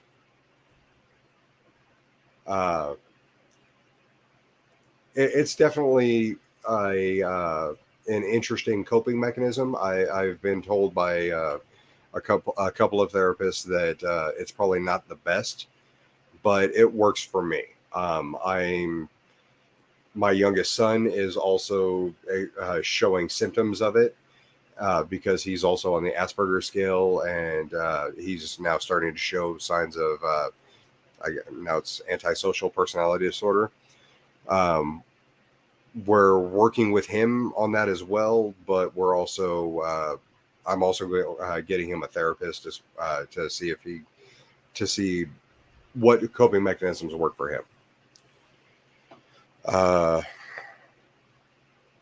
Sorry about that. I know I just kind of like went off on a rant. Let's see here.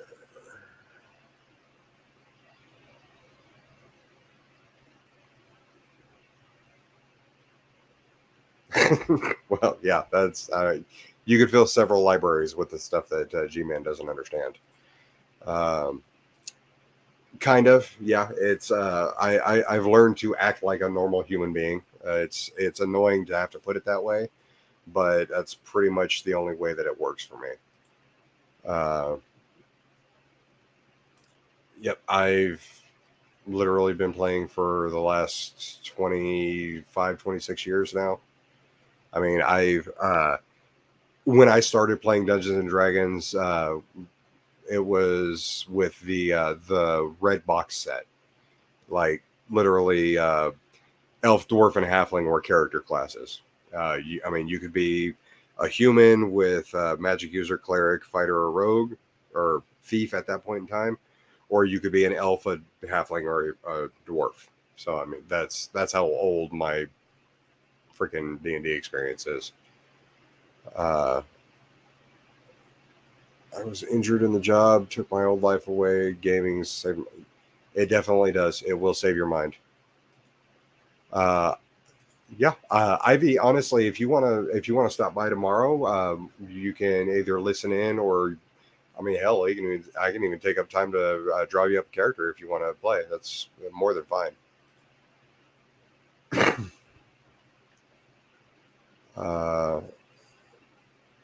Includes the Bible itself. Yes, I have commandeered. I've commandeered a section of Black Guy TV's Discord every other weekend that allows us to game in there.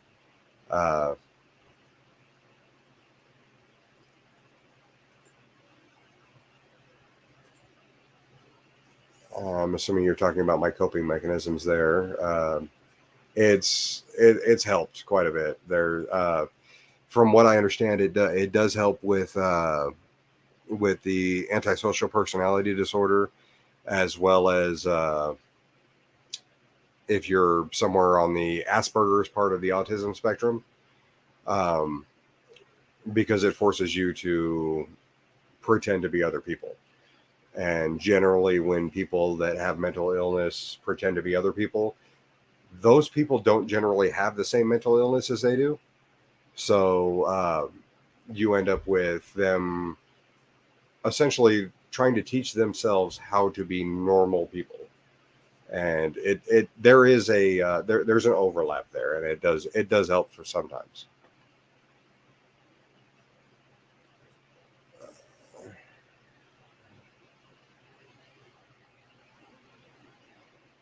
You like playing the heavy? There's a lot of times, especially in my campaigns, I've had a lot of characters that play the heavy that are lawful good. I mean, as a matter of fact, in the campaign that they're playing right now, I actually had to make an NPC that was the heavy because I'm the DM, and he is a lawful good monk with vow of poverty. So I mean, I'm even pulling out of the Book of Exalted Deeds on that one, and yeah, he's the heavy hitter, but he's also one of the most pious characters in the group.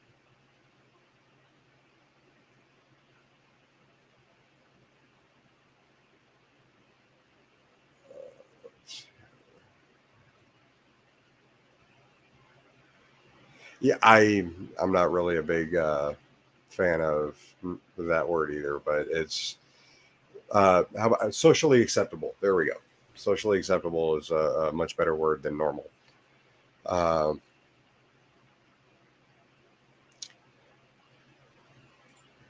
Extremely intelligent aspects who say the same thing. They encourage getting students into acting classes and stuff. Exactly. For some reason, especially when you have Asperger's and you are of I would say average or higher intelligence, once you start acting or even playing Dungeons and Dragons or anything like that, where you are forcing yourself to pretend to be somebody else, that's definitely when it does help, because it allows you to not necessarily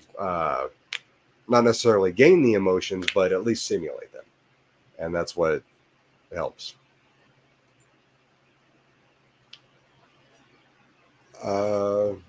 Yeah, I love to talk. It's not a problem there.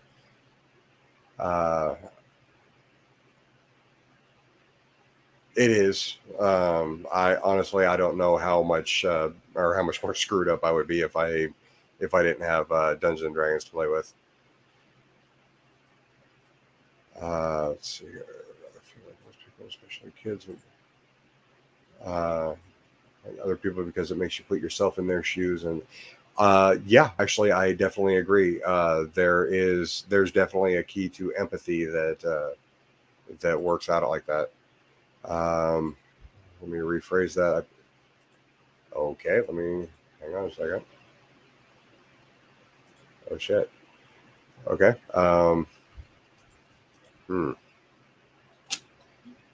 Midnight wants to see me drunk. So there you go. Another shot of tequila for you.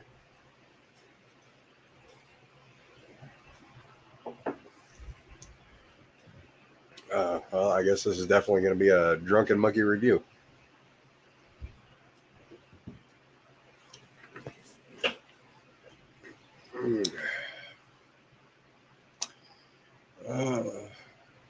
Yes, definitely. Yep. Sydney, welcome in. Sorry, we're just going over the whole thing, and then Midnight Goddess is over here trying to get me with alcohol poisoning. Book, now known as the Book of Jubilees, was written by Jewish Solar Day creationist heretics, designed to actually replace the Book of Genesis, not simply reinterpret it as it is used today.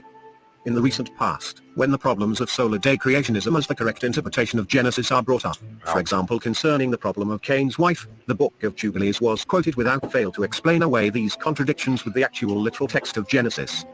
It not only features prominently in Solar Day creationism, it is in a large measure historically responsible for its eventual dominance as the common interpretation of Genesis. Yet the public is never told about the history of this scandalous book and the innovations it introduced into the historic interpretation of the ancient text. Anybody else catch that? Yet the public is never told about the history of this scandalous book and the being the whore of Babylon was considered a secret wisdom. I am the honored one and the scorned one. I am the whore and the holy one. So apparently the whore of Babylon was born on the solstice. For I am the wisdom of the Greeks, Sophia, and the knowledge of the barbarians. And I am the one whose image is great in Egypt for Isis.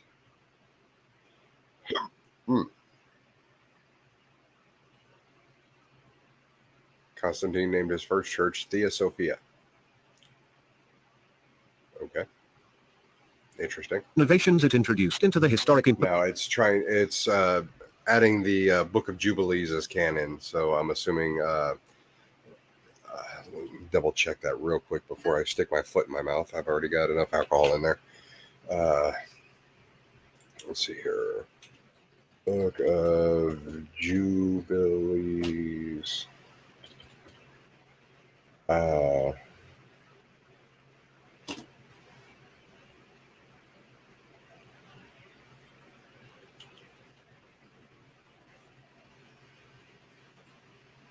Here. Okay, Book of Jubilees, sometimes called Lesser Genesis or Leptogenesis, is an ancient Jewish religious work of 50 chapters considered canonical by the Ethiopian Orthodox Church, as well as Beta Israel or the Ethiopian Jews, where it is known as the Book of Division. So, okay, so the Book of Jubilees is part of the Apocrypha, which Catholics don't recognize.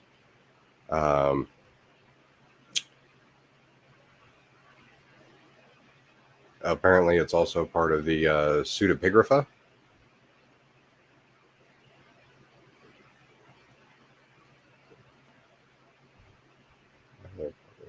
Okay. Apparently, the Book of Jubilees was allegedly written by Moses, which I have my doubts. But yeah.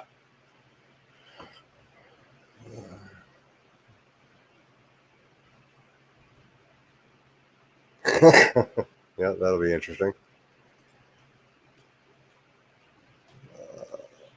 Let's see here. Interpretation of the ancient text. Okay, so apparently This non-biblical book, even today, is often and repeatedly cited by solar-day creationists in order to completely ignore the hard facts of the text in Genesis. Why is there such a fetish for this book?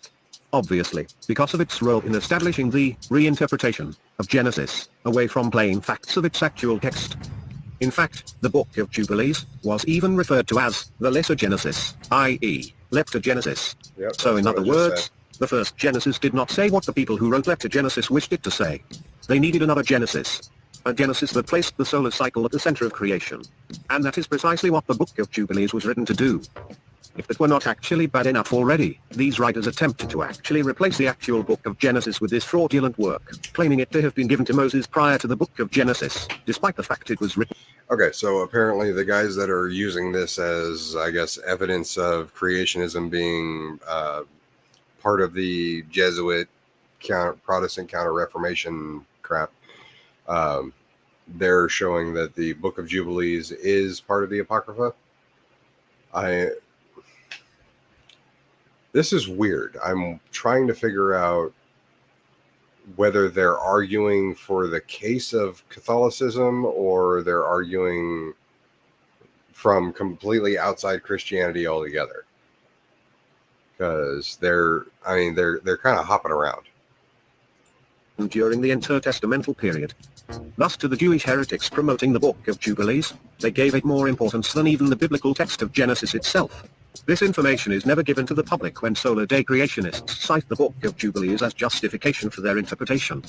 This behavior, however, should not be surprising, because this is essentially the same behavior. Someone should really ask G-Man about if he knows anything about the Book of Jubilee, because apparently, according to this is where they actually get their information as to all of the passages that show that creationism is true as opposed to the old Earth interpretation. Behavior of Masonic, solar-day creationists, even today, masquerading. Caution, they are. Back that up just a hair. For their interpretation. This behavior, however, should not be surprising, because this is essentially the same behavior of Masonic. Okay, caution, they also get God and Satan mixed up, engage in blasphemy, practice habitual deception, think the world is always ending, ignore science, and sabotage America's Christianity. Luciferian devil worshippers claim the Bible teaches their Masonic solar day creationism. Okay, so wow. Okay, so apparently G-Man's not being controlled by the Catholic Church. He's actually being controlled by the Luciferians. So apparently G-Man is a satanic pawn that gets God and Satan mixed up, engages in blasphemy, practices habitual deception. We all know that one's true. Thinks the world is always ending. I mean, how many times have we heard him say that we're in the end times? Ignores science constantly and sabotages America's Christianity. How many times have we heard this dumbass support like the Westboro Baptist Church and shit just to see if it would piss everyone off? So I think we've got a lot of evidence here that showing that G-Man is getting sucked down this rabbit hole without even realizing it. Solar Day creationists, even today, masquerading as Protestants/evangelicals, who do virtually the same thing today with their Solar Day interpretations of Genesis from the Book of Jubilees, as their ancient Solar Day creationists' predecessors did from their beginnings. Until the discovery of the Dead Sea Scrolls, the only surviving manuscripts of Jubilees were 4 complete texts dating to the 15th and 16th centuries, and quotations by Latin church fathers such as Epiphanius, Justin Martyr, Origen, Diodorus of Tarsus, Isidore of Alexandria, Isidore of Seville, and Eutychius of Alexandria. There is also a preserved fragment of a Latin translation of the Greek that contains about a quarter of the text. The Ethiopic texts, now numbering 27, are the primary basis for translations of it into English. General reference works such as the Oxford. Oh, they apparently circled the word an imposter. So, remember, propaganda. So, this right here is to, they flash this on screen real quick. That way you see that day is underlined and an imposter. And then, of course, Apollyon Rev. And that looks suspiciously like 9/11. My tongue's getting swollen. The Annotated Bible and the Mercer Bible Dictionary conclude the work can be dated to 160-150 BC. This is the same period after the Babylonian captivity, which sees the importation of the synagogue system into Israel with its ancient flaws dedicated to Baal. Jubilees was adopted by the Hasmoneans and became a source for the Aramaic Levi document. Jubilees remained a point of reference for priestly circles, although they disputed its calendric proposal, the Temple Scroll and Epistle of Enoch. References to this effect are found in 1 Enoch chapter 91 through 93, which are based on Jubilees. Many of the traditions which Jubilees includes for the first time are echoed in later Jewish sources, including some 12th century Midrashim. The Ethiopian Jews still to this day regard the Jews' text of Jubilees as canonical. That's a good one. The Book of Jubilees was naturally held in high regard, and quoted at length, by Latin church fathers who were incorporating Babylonian sun worship into the design of their ecclesiology and secret mystery esoterica. And it was the recovery of these truths from Genesis itself. Let's see what's circled here. Let's see. Let the wise teach the mystery. Let the wise teach the mystery to the wise. I don't even know what that's trying to explain. Is it? And the history of its suppression in Vatican history by the Jesuits, that Protestant reformers, both in Europe and the United States, began to reject solar day creationism not by the thousands, nor the hundreds of thousands. Oh no, it says Jesuits right here. It must be a Jesuit plot. But by the millions.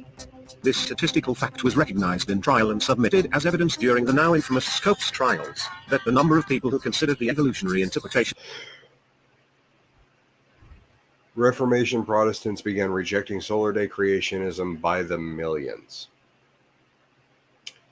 Wow, so apparently by the millions, even Protestants don't agree with G-Man. Talking about the Scopes trial. Of Genesis to be the correct view numbered literally in the millions. However, Protestant reformers advocating a return to the most ancient interpretation of Genesis did in fact run into resistance. But this resistance was not generically from religion as you have been told. Since the Book of Jubilees had a strong association with Gnosticism, the solar day creationism interpretation of Genesis also became the primary reference point for later Masonic ritual and symbolism in the United States and the United Kingdom. And it was this doctrine of solar day creationism, from the Book of Jubilees, not the Book of Genesis, that became the point of controversy over the Protestant reformers' Yom-equal-age evolutionary interpretation of Genesis during the 1800s. And also why today, the real background and context of this period of history is smothered under the loud public propagandizing by Jesuit counter-reformationists on behalf of solar day creationism, which is not the Protestant doctrine taken from Genesis, but the doctrine of Jesuit Institute for Creation Research, and he X'd that out and put solar day creationism. Yeah. Reformationists and Masonic Gnosticism masquerading as biblical teaching among today's modern Protestant evangelicals who no longer know their own history, like the rapture doctrine itself, and directly relate. Okay, so solar day creationism is another word for young earth creationism. Basically, it's saying that each of the 7 days that are mentioned in the Genesis book are one single day. That's the literal translation. It's the translation that G-Man uses. So that's the reason why I'm going off on this one. Let me go ahead and put that on screen. That way people can see what I'm actually looking at. So what it is this right here is showing that solar day creationism, or essentially young earth creationism, is a newer movement based on an entirely different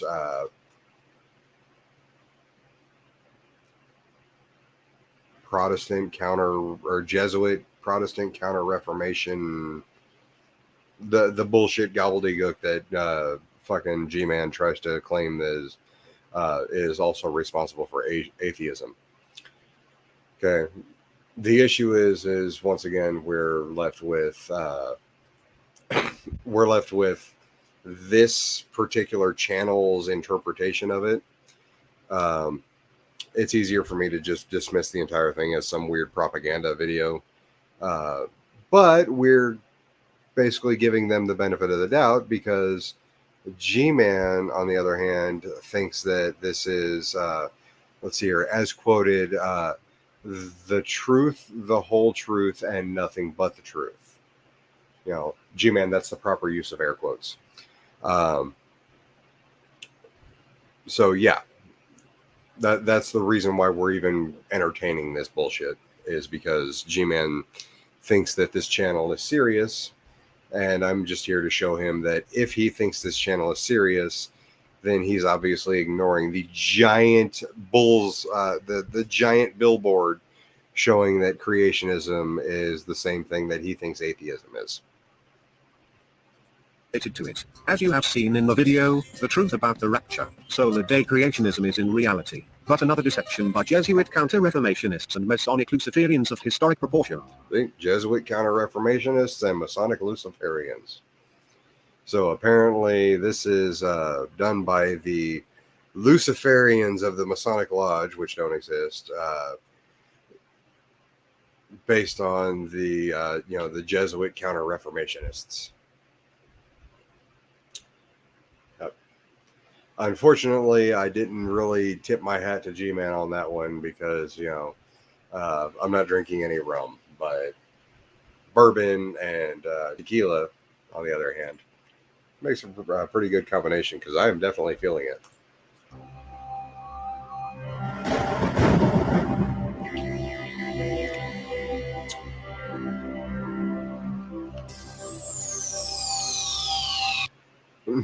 Nicolas Cage is the nephew of one of the Hollywood's most powerful master masons, Francis Ford Coppola.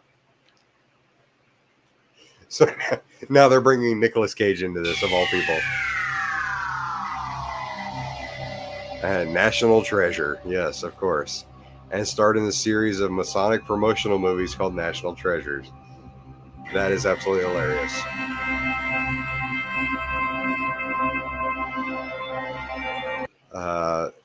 So it's coming to no surprise, as he is also in negotiations with Tim LaHaye to promote a Hollywood production of Tim LaHaye's Masonic Rapture Doctrine propaganda series Left Behind. See the video, The Truth About the Rapture.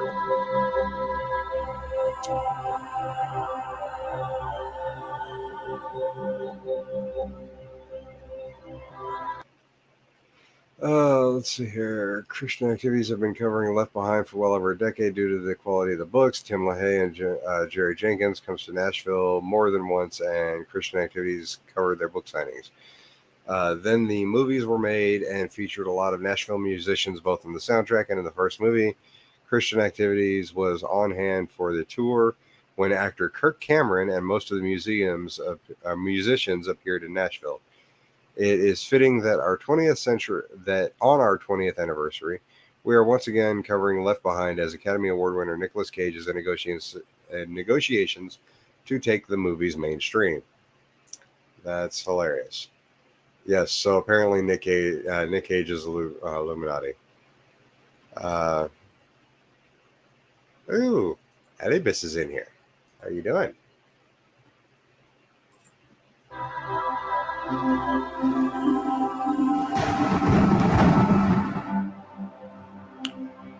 The hidden link between Luciferian Freemasonry and Solar Day Creationism. You need to be born again. I am born again. Now, did you just say that you are Lucifer? I am Lucifer. Okay, define Lucifer for me. Pure, virtuous, wholesome, innocent individual that's out to help people. Lucifer is? Yeah. Say that again. Lucifer is a pure, holy, Virtuous. virtuous. Now, is he the Lucifer that God created? That's the same one. The first major blow to the papal paradigm came in the... I have no idea what they were doing interviewing some crazy old guy for, but apparently they're using it as evidence that the Masonic Lodge is Luciferian. 1600s. In 1615, the Roman Inquisition began its investigation of Galileo for heresy.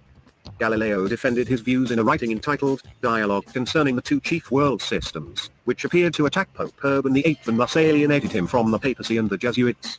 He was subsequently tried by the Inquisition and found vehemently suspect of heresy. He was forced to recant, and spent the rest of his life under house arrest. The collapse of the geocentric model of planetary orbits undermined the claim that the throne of the papacy was the seat of Christ in the universe.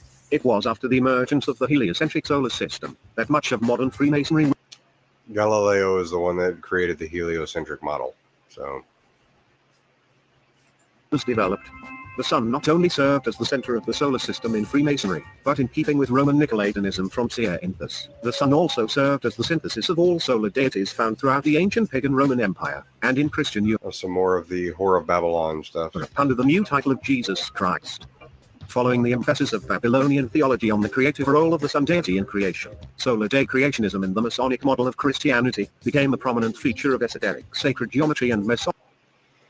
I hate to inform the guy that created this video, but most Freemasons were not young Earth creationists.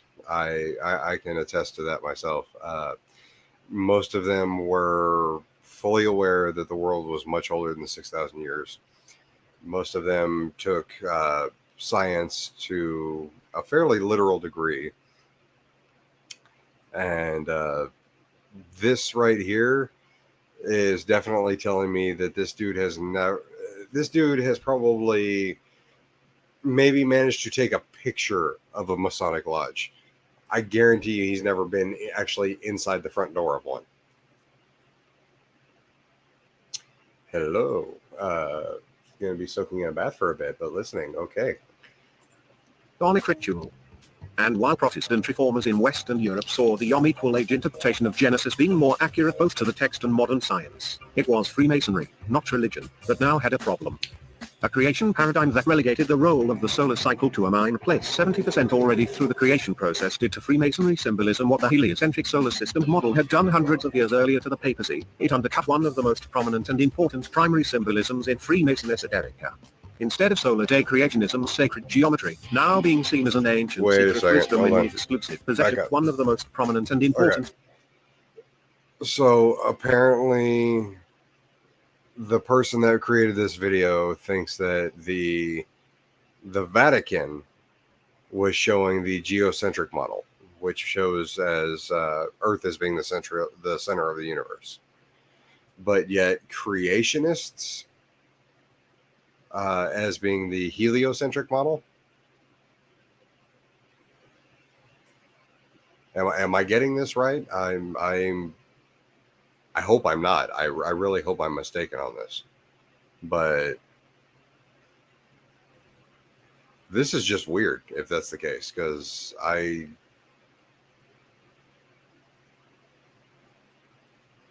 we define that as absolutely necessary for salvation that every human creature be subject to the Roman pontiff.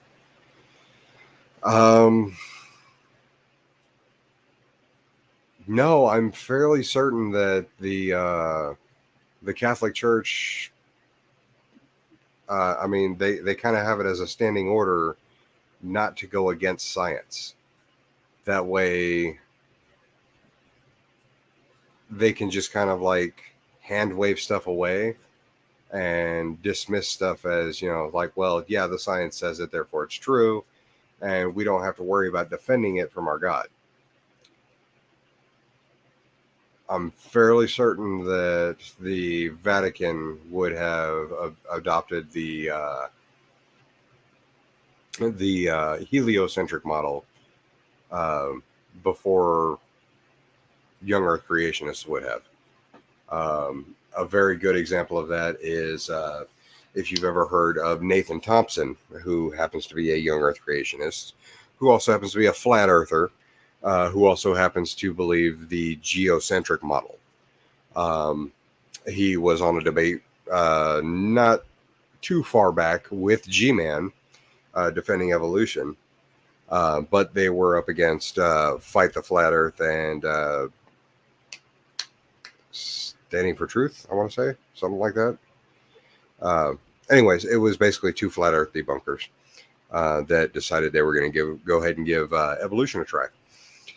Needless to say, not only did they wipe the floor with Nathan Thompson, but they essentially commended G-Man for taking such a handicap, because Nathan Thompson is pretty much somebody that I would define as a scumfuck.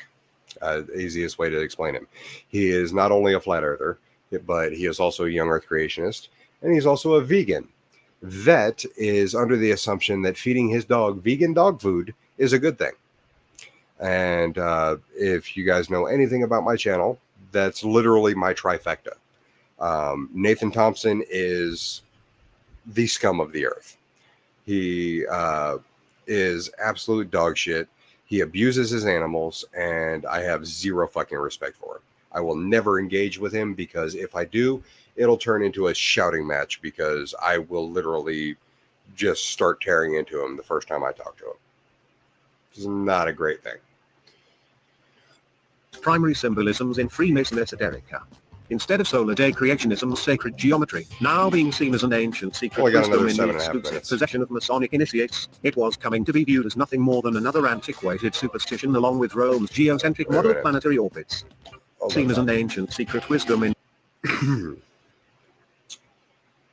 Okay, so 60 degrees equals times 6 equals 360. 20 divided by 22 minus 7 equals the approximation for pi. Masonic solar days of creation, 10 per day, 6 days equals 60. Yeah, circle, 22 Hebrew letter. That is like some fucking mental gymnastics, like crazy, right here in the middle. Okay, so I guess they're trying to say that the 60-degree angle of the Masonic Lodge's protractor here somehow links the solar day creation. And that's not what the protractor even symbolizes. I mean, the square and protractor of the Masonic Lodge symbolize the tools of the working man. I mean, you would use a square ruler and a protractor specifically to gauge the correct square, essentially, when you are bricking a house. That I mean, I've seen construction crews as recently as 3 years ago when I worked for a lumber yard that would literally be using these tools. So I don't know. This one, The exclusive this is a possession little of bit Masonic brain melting initiates, for me. it was coming to be viewed as nothing more than another antiquated superstition along with Rome's geocentric Reformation sapphire depicting Emperor Constantine pointing to the sun as the emperor with no clothes. I'm pretty sure that's inaccurate. model of planetary orbits. In response to this threat, it was the Freemasons who began to wage a secret And war again, against with the the- unequal age interpretation of Genesis, not only among Protestant ministers as a valid way to interpret the Solar creationism has very strange bedfellows. It is a Christmas tree, and God made the world in 7 solar days, and Christ is really the sun. But don't tell anyone, because that's just our little secret as fellow initiates of the New World Order. And here they bring in the NWO.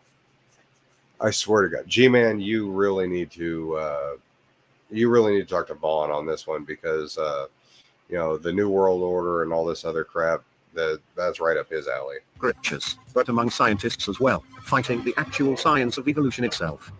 The Jesuits saw an opportunity to split Protestantism into two equally opposed camps, one of secular science, and the other of Masonic Protestant churches, thus using evolution as a sociological tool to drive the Protestant Reformation into the Freemasonry doesn't have anything to do with Protestants. I've known plenty of Freemasons that were Catholic. I've known actually a few that were Jesuit. So the Masonic Lodge is definitely not what this guy seems to think they are. ground.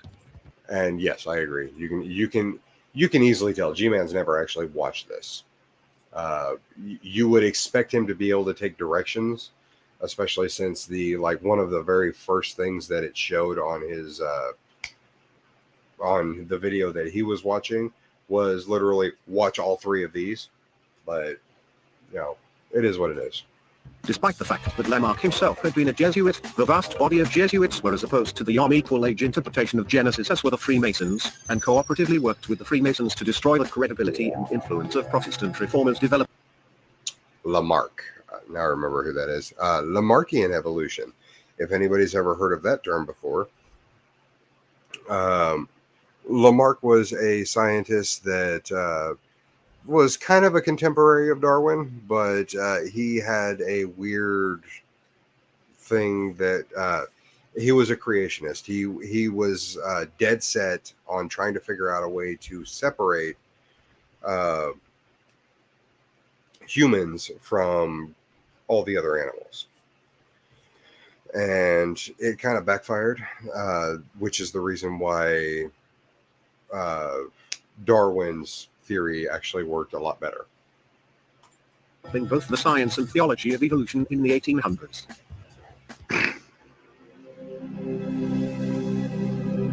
Ignatius Loyola, founder of the Jesuits. We should always believe that white is really black if the church so decides. So if that's the case, then the Jesuits are blind followers of the church, which isn't something that atheists are, because atheists, we could really give a damn what the church has to say. We recently applauded the newest pope because he said that, oh look, being gay doesn't automatically mean you're going to go to hell. That doesn't mean a damn thing really when regards to the fact that every pope previous to that has said something to the effect that being gay is an abomination because it says so in the Bible. So here, John Adams, if ever there was a body of men who merited eternal damnation on earth and in hell, it is this society of Ignatius de Loyola. Fairly certain John Adams never said that.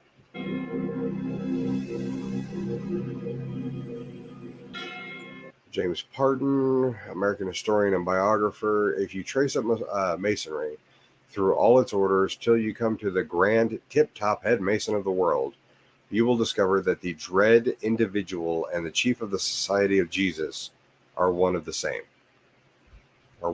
person.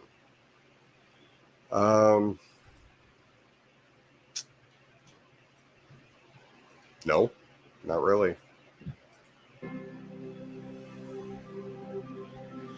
The Jesuits of Rome have perfected Freemasonry to their most magnificent and effective tool, accomplishing their purposes among Protestants.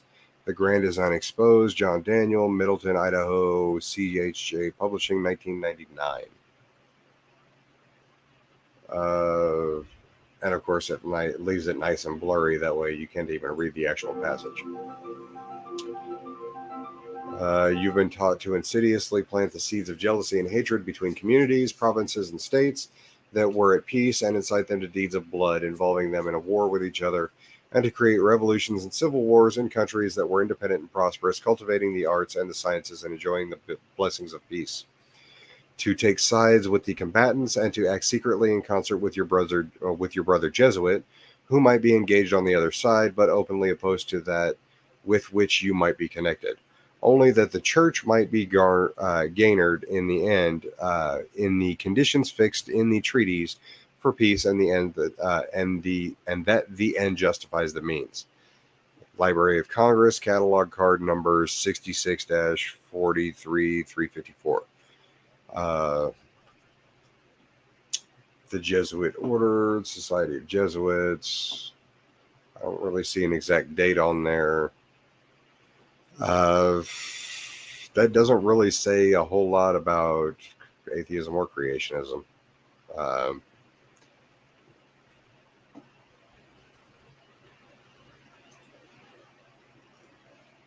Ivy, you're going to have to be a little more specific. Think like what? Let's see here.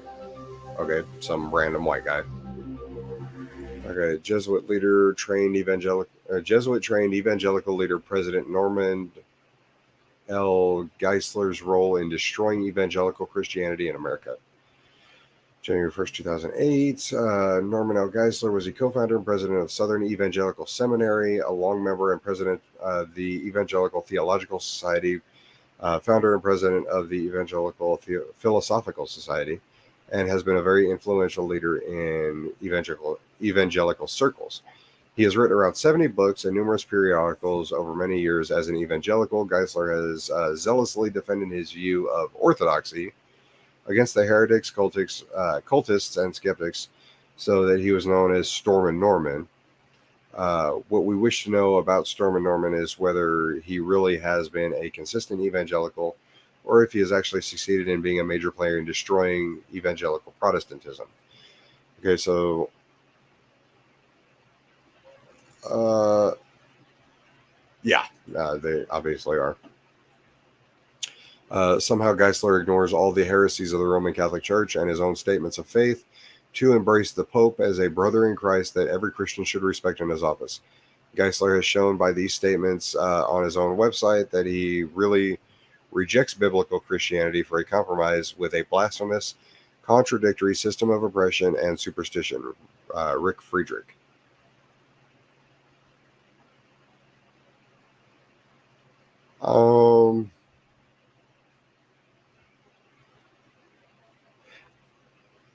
I may be incredibly drunk right now, but I see literally no fucking mention of the Pope in the article, even though the text on the right is showing that that's what it's supposedly saying.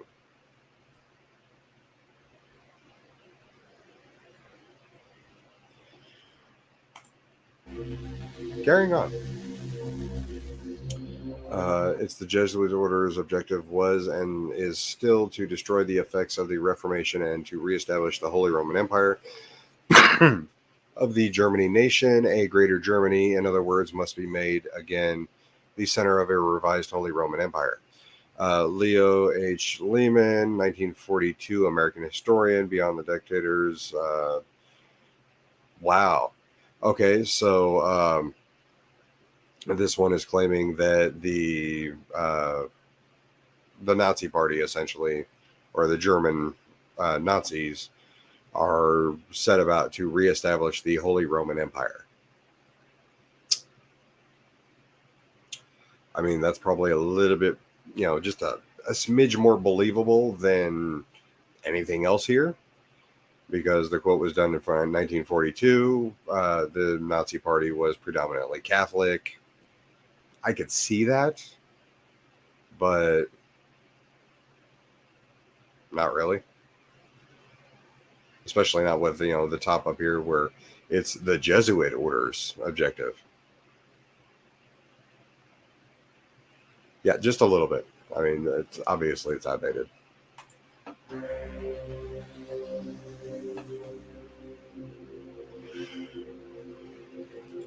And of course, they got that weird music. Then they zoom in on the highlighted text. That way, you have to you see that shit. Once again, just pointing out, obviously propaganda shit.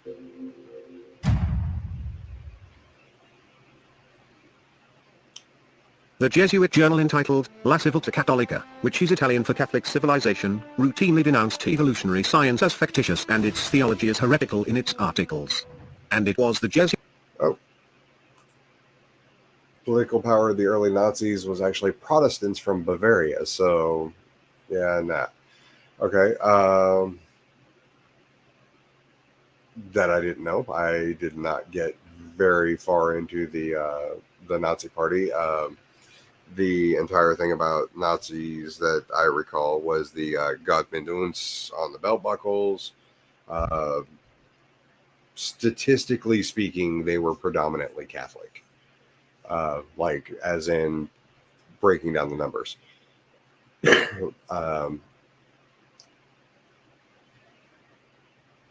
I've never seen Philo-Genie have an excuse to lie to me, so I will take you at your word on that, and in which case, yeah, that's fine.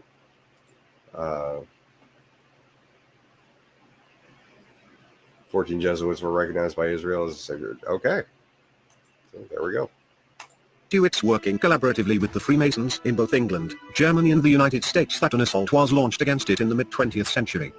It is no accident that if you look at all the historic efforts of opposition against evolution, they come consistently from this collaborative efforts. In England, the most... Real quick, G-Man, if you ever bother reading this, or if you ever bother watching this, so Philo-Genie is somebody that I have actually corresponded with for a number of years now, mostly in chats. But I have come to value their information because every time that I have gone to second guess them or, fact check them, they've been right. And I apologize that I'm using a very neutral gender because I don't actually know your. I don't actually know if you're male or female, but at the same time, we've talked quite a bit in chat, and like I said, you've been right, so I have no issues with that. Let's see, Rommel was Catholic, useless fact, yeah. So I have no problems taking you at your word. Famous opponent of evolution against Darwin was Freemason Samuel Wilberforce, chaplain to the throne of England. In Germany against Ernest Haeckel, it was the Free... Oh, I see Scottish and York right here. That's two other different branches of Masonry. Masonic collaboration with the Jesuits. In America, it was the strongholds of Southern Jesuit Valladolid Catholicism once again prosecuted by both local government officials and attorneys who were openly known and rather famous Freemasons. In fact, there is not one instance of any famous religious opposition in our current history against evolution, where you will not also find equally... I've never had the need to gender you just for the simple fact that your name is fairly neutral, and I've never really had to... I've never really had a need to call you out like I just did, but I trust his judgment. There you go. Involved, the presence of the Freemasons and or the Jesuits operating behind the scenes. This fact includes their actions right up to our own present day, even in modern America. The most famous Jesuit counter-reformationist in America posing under the cover of a Protestant evangelical is Tim LaHaye. He has made utter millions selling his name on salacious pulp fiction. Is it me or does this guy look like a younger? The fuck is that? That old fart that was blaming like tornadoes in China on people that were on the gays in the South. Like, what the hell is his name? I thought it started with a P or something like that. Anyway, Pat Robertson. There you go. That is it me or does that look like a younger version of Pat Robertson? Like just some crazy ass Christian who won't fucking die. Books written by other authors to Christians about the Jesuit counter-Reformation doctrine known as the Rapture. All of it disinformation. While posing as a Christian fundamentalist, the church in which he was a pastor literally has the eye of Horus visible behind his own pulpit. It has also been noted frequently that many okay. So we're going to connect. We're going to connect. Oh my God! There's an eye of Horus in the back of this church. So apparently he must be, worshiping somebody other than our God. Onic and Knight Templar symbols have been openly employed on the cover of his popular books without excuse or apologies. And in keeping with his work as a Jesuit counter-Reformationist, it should not also be surprising to discover he is not accidentally the co-founder of the Institute for Creation Research, which is an organization dedicated to propagating solar-day creationism, despite what science has to say about it. This philosophy of Jesuit solipsism is typical for counter-Reformationist thinking. The link between Valladolid Catholicism free... Okay, so if you guys didn't catch that, apparently the idea of solar day creationism or young earth creationism or anything similar to that is a Jesuit counter-reformation movement that is espoused in solipsism, which makes it even funnier for G-Man because you guys can correct me if I'm wrong. Solipsism is the philosophical idea that essentially we're all living in the Matrix, if I'm not mistaken. And because I know nihilism is basically there's no purpose in the world. Solipsism, though, is like we're all hooked up and running without our decisions actually mattering. That didn't sound right, but anyways, yeah. So if that's the case, then why is G-Man trying so fucking hard? Masonry with solar day creationism is made more than abundantly clear when one begins to examine the location of anti-scientific activity in the United States and who is behind it. In the following chart, you will see the level of Masonic membership in the United States, given for each state. Oh, Vaughn better run. Kentucky's apparently number one on the list. Let's see here. Although apparently California's number one in the population.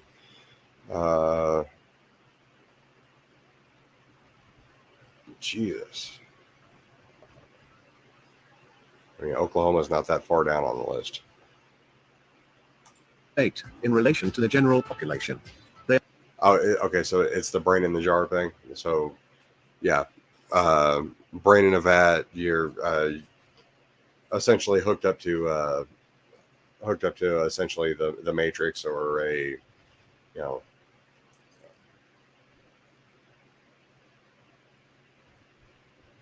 I can only imagine the image of handsome beauty that is the man behind this channel.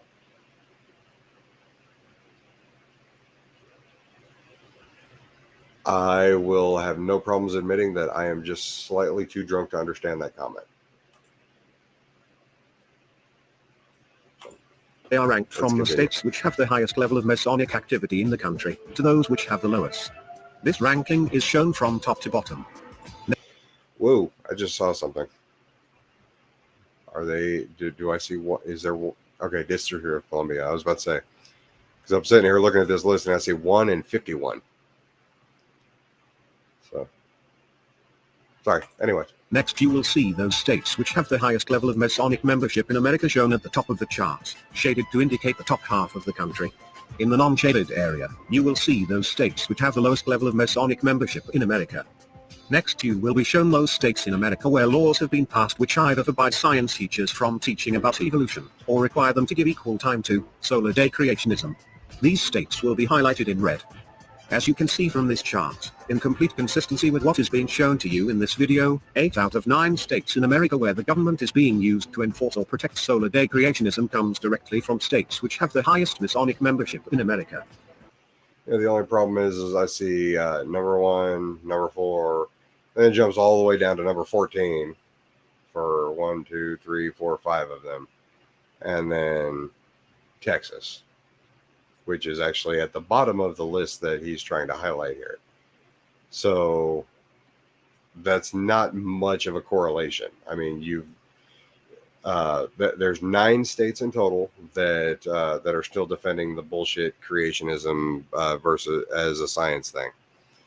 And then you've got 1, 2, 3, 4, 5, 6, 7, 8, 9, 10, 11 states right here. Even 10 states if you don't count Washington, D.C., that are above the bulk of this list. So, once again, I mean, this is correlation doesn't equal causation type deal. This link is no accident. Furthermore, it is also no accident that the single state in America found at the very top of the list, which has the single highest. Yeah, that's because it's Kentucky. And, you know, as our native Kentuckian in our particular community can attest, they're fucking stupid. So.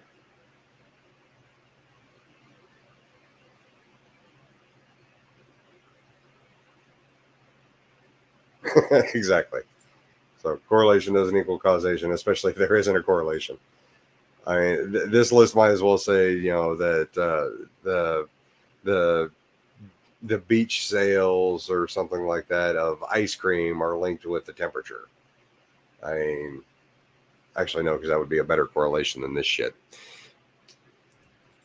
Masonic membership in the United States, the population, is also low, and behold the infamous home of the Canham Creation Museum. The same Creation Museum, that is the subject of endless mockery on the internet by atheists, and unfortunately, much... Oh, really? Or simply look up the religion in Nazi Germany and Wiki, and the final sentence of the first paragraph, Protestants voted for the Nazi Party substantially more than Catholics did, for reference. That's interesting.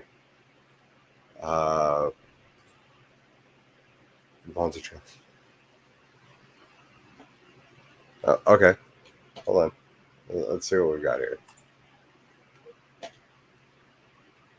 Nope, Ohio's on that list too, so it still works. Is also low, and behold the infamous home of the Canham Creation Museum. The same Creation Museum, that is the subject of endless mockery on the internet by atheists, and unfortunately, much of that mockery is well deserved. It is also... Oh, Ken Ham's Creation Museum is a subject of mockery that is well deserved. I bet G-Man didn't expect to hear something like that. So, unknown to the general public, driven by Southern Jesuit Valladolid Catholicism in collaboration with Masonic occultism. It is a museum display of how the Bible is read and interpreted by Jesuit Valladolid Catholicism. Not the Bible, nor how it was actually read and understood by real Protestant evangelicals in history. Alan, we're still trying to figure out if this is just like an offshoot cult, or if this is some BHI weird propaganda thing.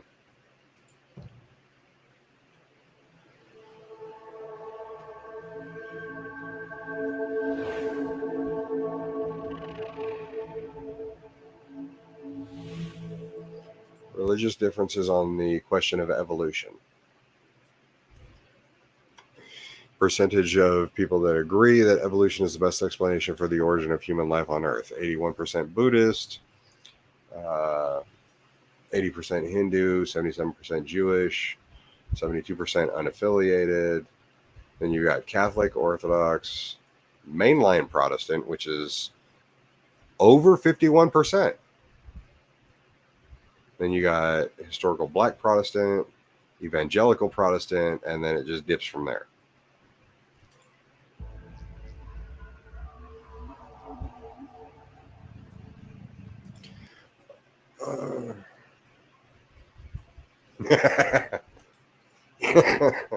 Yeah, it's an interesting misquote, but it works. Okay, so it's like, I know this is propaganda, but I don't disagree about some of it. That's actually the point of propaganda. They show you random things that are slightly accurate, where you do have to finally go, okay, that part's true. But then they just throw so much bullshit at you that you don't have time to fact check at all. And that was one of the main things that I was hesitant about reviewing this particular video in the first place, was because, I mean, literally we've been dealing with, 39 and a half minutes here of just absolute bullshit sprinkled with, let me go ahead and give you a nice little metaphor.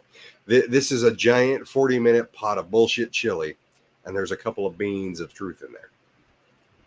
Easy enough.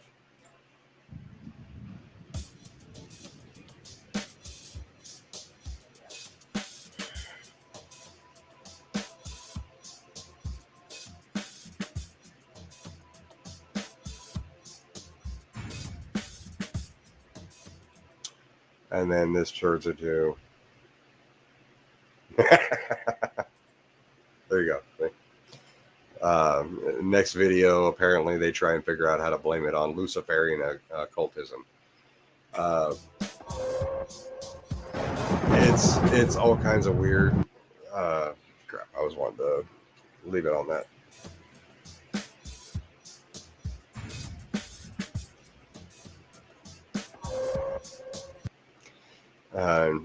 Yeah, that apparently this is the weird little thing that he tends to put in each of his videos. And I've seen G-Man just kind of like skip right over the top of this thing and not mention it at all. So I know G-Man knows that this guy thinks that evolution and creationism are tied together, but he's either too stupid to realize it, or he's just too oblivious to even catch that it's actually saying that they're literally both two sides of the same coin.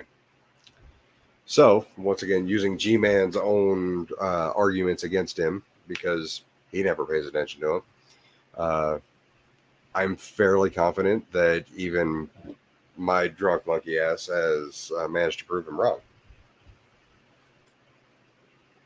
But we have been going for about 2.5 hours now. You know what? Why not? We'll go ahead and go for a solid 3 here. I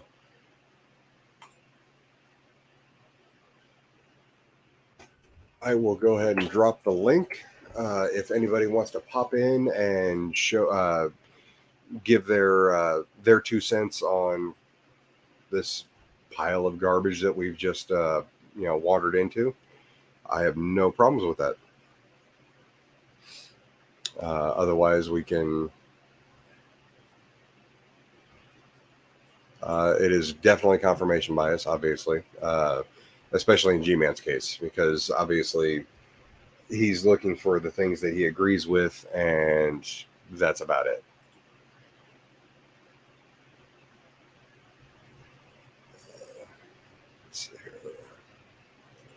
So here, they throw bits of facts and a trail for you to nibble on so you don't realize the bullshit they throw in.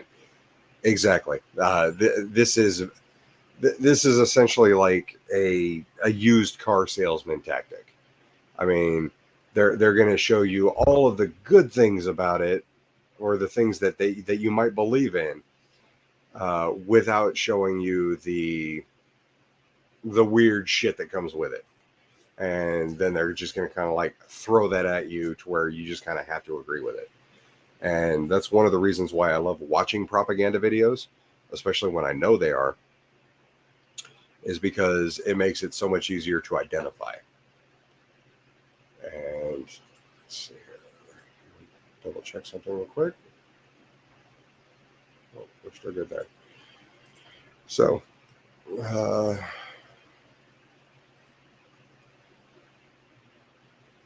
we got us a wild Nick James in here. How we doing? I'm good, Carnivorous. How are you? Oh, I'm doing pretty good. Yeah. So okay. I'm There- nice. there's a- yeah, you're drunk. I'm high. Give me a minute. There we go.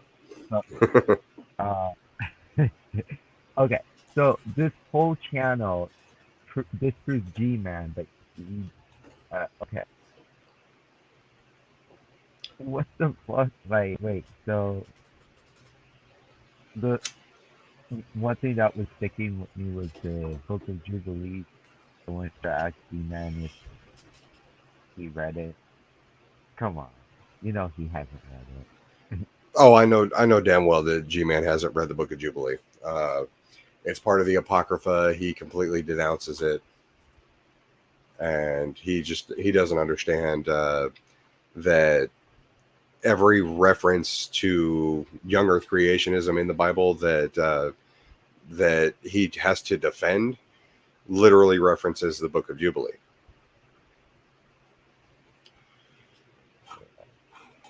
Okay, so his whole thing about atheists being Catholics, right, is from this channel. Yes. Oh dear, G-Man, that's not the G-Man. You don't learn that way. Look, I'm gonna give you some advice here, G-Man.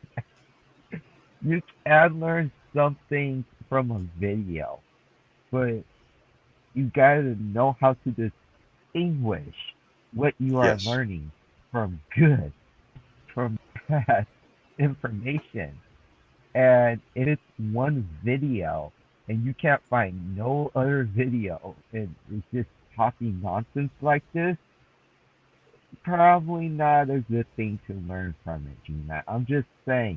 I know you've been hit by 4 cars. I know. Look, I know you're living in your sister's basement, your brother's basement. I don't know.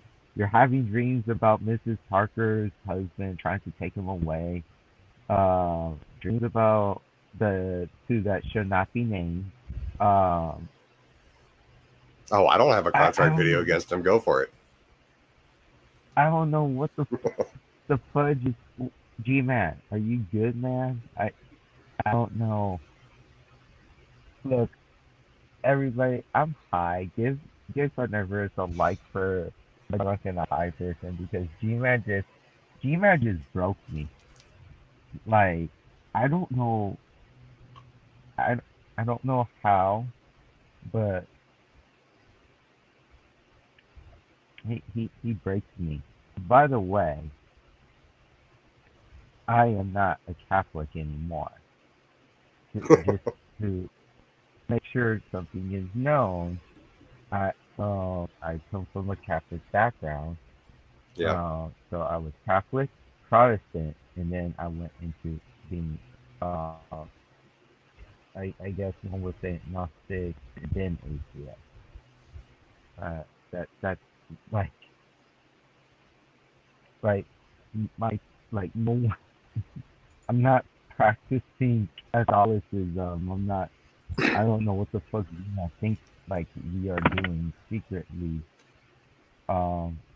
Secretly tonight, I'm doing the job, as Miss Parker would say. Exactly. And I mean that's actually the funny thing too is because like I said I'm using his own source, and it's not saying what he thinks it's saying because he doesn't pay attention to the shit that he uses as evidence. So by his own source here, not only are we like tools of the Catholics, but apparently so is he.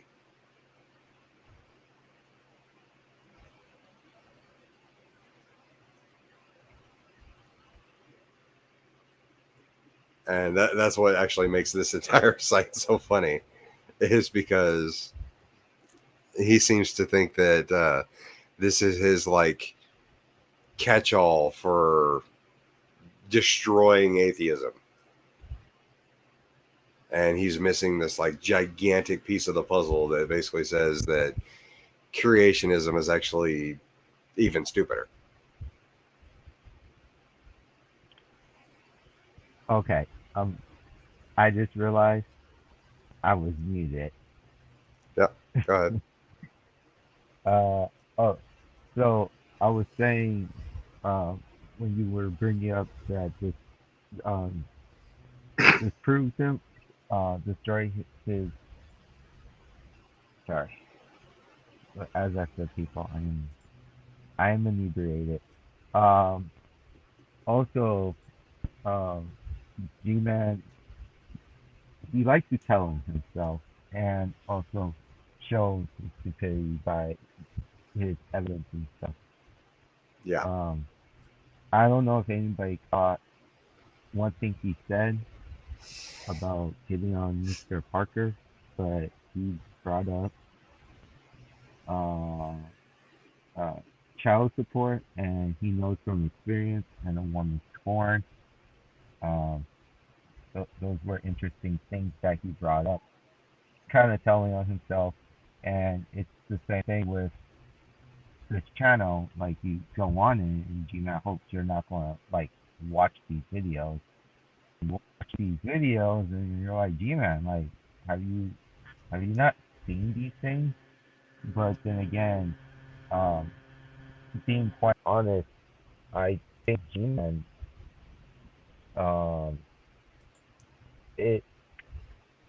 I think G-Man has a learning disability, but at the same time, I think G-Man doesn't want to learn anything new. Anytime something contradicts his worldview, he doesn't want to pay attention to it. No, if it contradicts him, if it contradicts anything that he sees as his worldview, then he literally just throws it out. Yeah.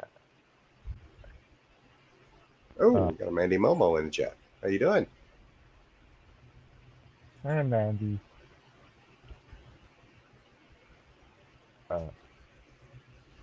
Yeah, G-Man, he's an interesting character. I love the very few reactions that I've had that you actually talk to G-Man. The last time I talked to him, he lied to me. Oh, he lies constantly. I mean, he turned around and claimed that he didn't challenge me to write poetry to him. Oh yeah, I remember when you told me about the poetry. I was like, what? Poetry? I remember being thrown off by that because I didn't know about it until you told me about that. Yeah. So I'm fairly certain that he's not going to like me the next time I pop in on his stream, because it's not hard to turn around and go, 2 hours 57 minutes is the timestamp that you challenged me to write you poetry. But seeing as how I actually did that video, I know exactly what the timestamp is. But you're currently like blocked right now. And didn't you say if you're blocked, you're not getting lost? Oh, yeah.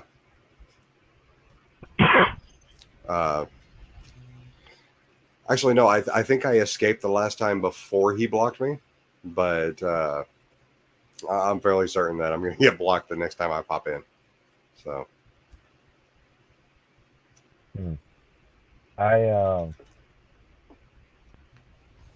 Because someone, speaking of the devil here, made the comment that he needed to respond to my video. He's not going to do that. He's chicken. Oh, I know. I find it hilarious that his last diss rap was to Miss Parker, correct? And the last time I checked, she's never shown any inclination whatsoever to challenge him to a rap battle. And yet, I think G-Man thinks Miss Parker is Auntie Jackson. Jackson. Wow, I'm going to butcher her Auntie name. Jackie. Yes. Auntie Jackie, yes. Mm-hmm. I think that. I think that's why he did that. I mean, I find it hilarious.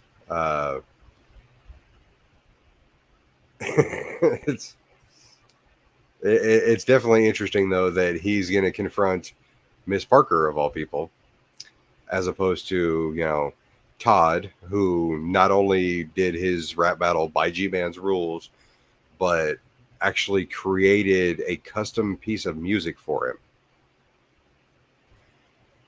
And then turn around and, you know, then you've got that smoke. Oh, exactly.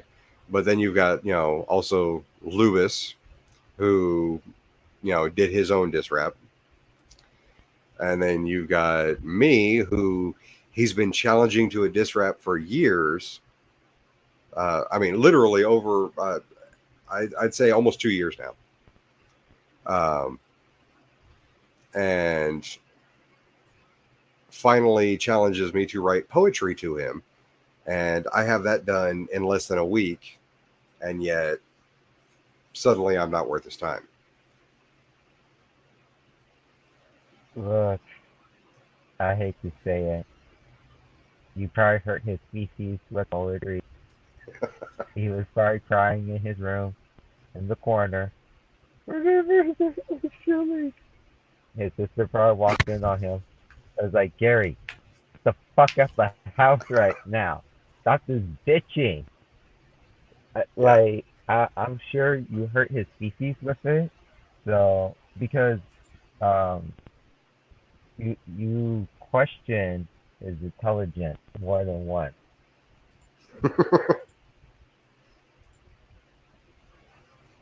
But So, I take it you saw the poetry?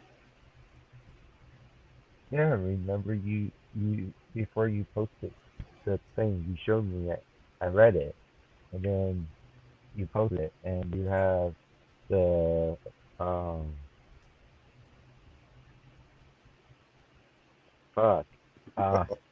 drum things in the background. Oh yeah, the bongo drums.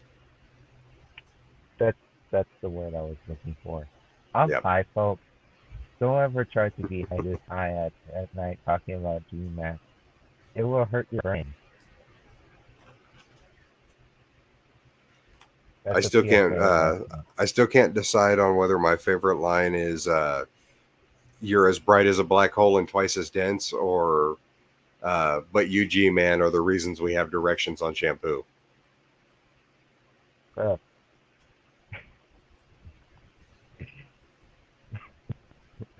You don't know how to read directions. He doesn't use motion. He doesn't use motion. Well, yeah, but that was like the first line of the poem.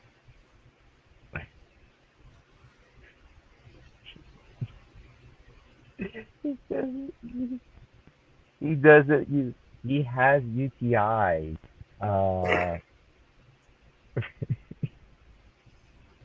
Yep, I was going to add a line in there about that too. It's irritating too, because like for, I would say probably about a good week afterwards, I still had lines going through my head. It was like, oh, I could have added that easily. Oh.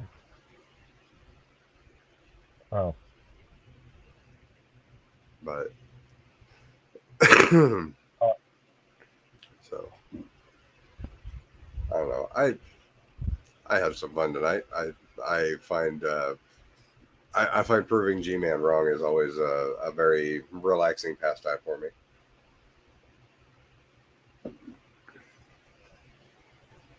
Yeah. G-Man would probably be nice to talk to if he didn't make everything about religion and just, I don't know,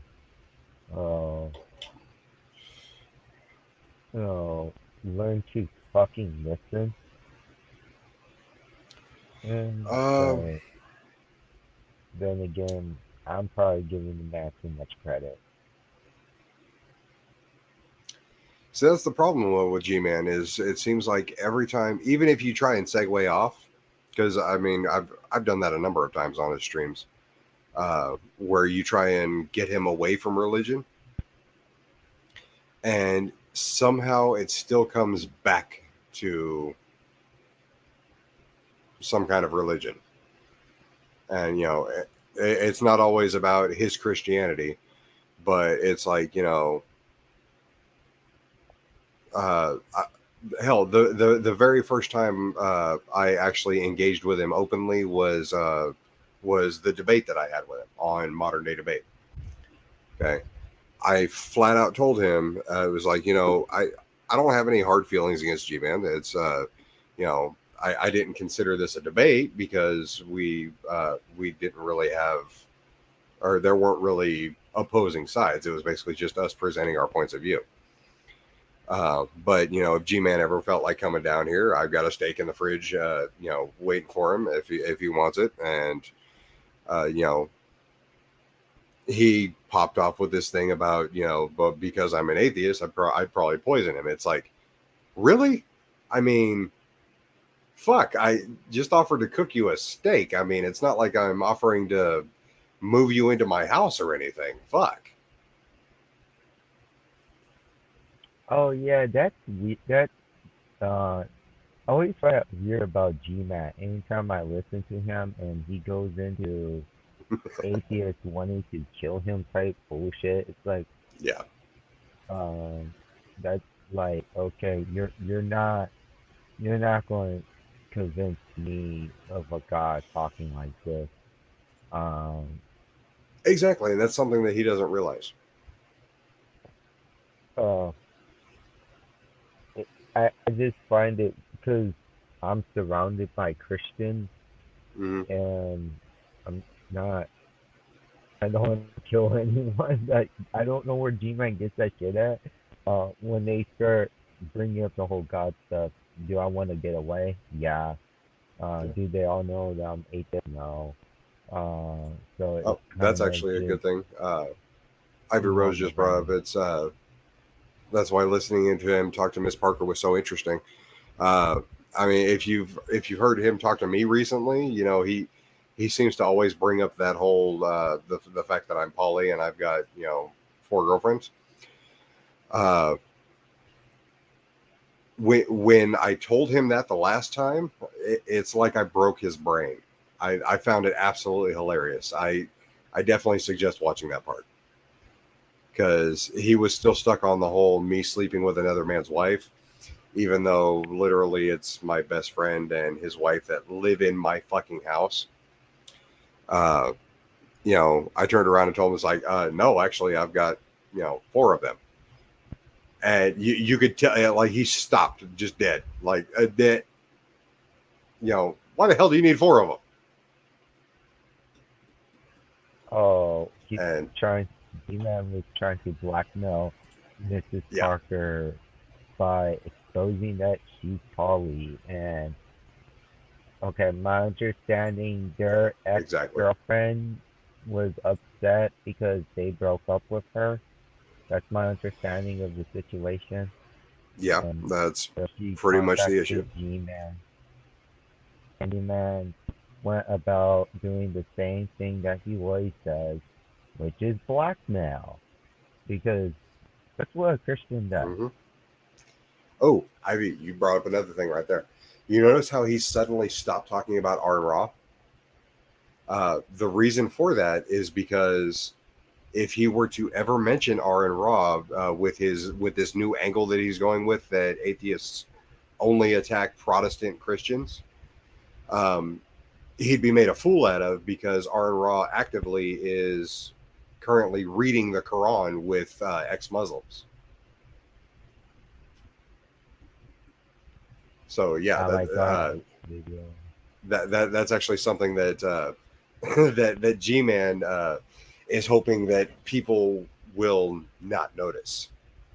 It's a very dishonest tactic, but like you said again, everything's black and white, Sam. You're either attacking, you know, young Earth creationist Protestant Christians, or you're not a real atheist.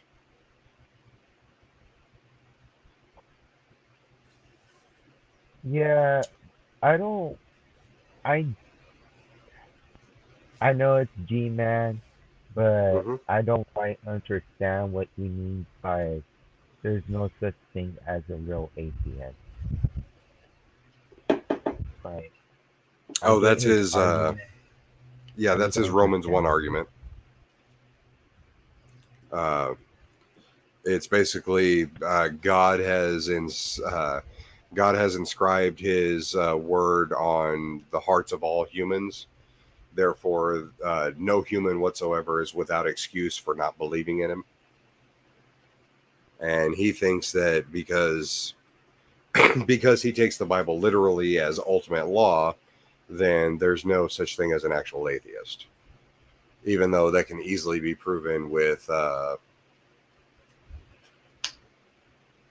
very easily with, like, say, the Sentinelese tribe over in India.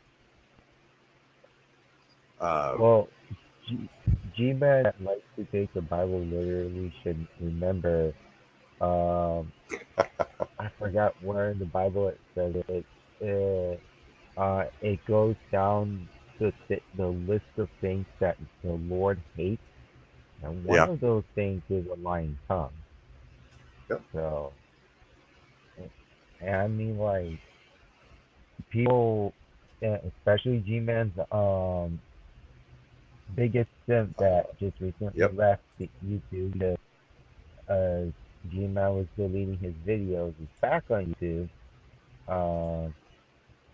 And Kennedy. I'm not going to mention that, but has confirmed to us that the No True Scotsman. I love that. Yeah, I was never a true Christian. Yep. Actually, while you're talking about that, I'm gonna because we're a little over 3 hours now. I'm gonna go ahead and grab the G-Man opera, because that's one of my favorite. The what?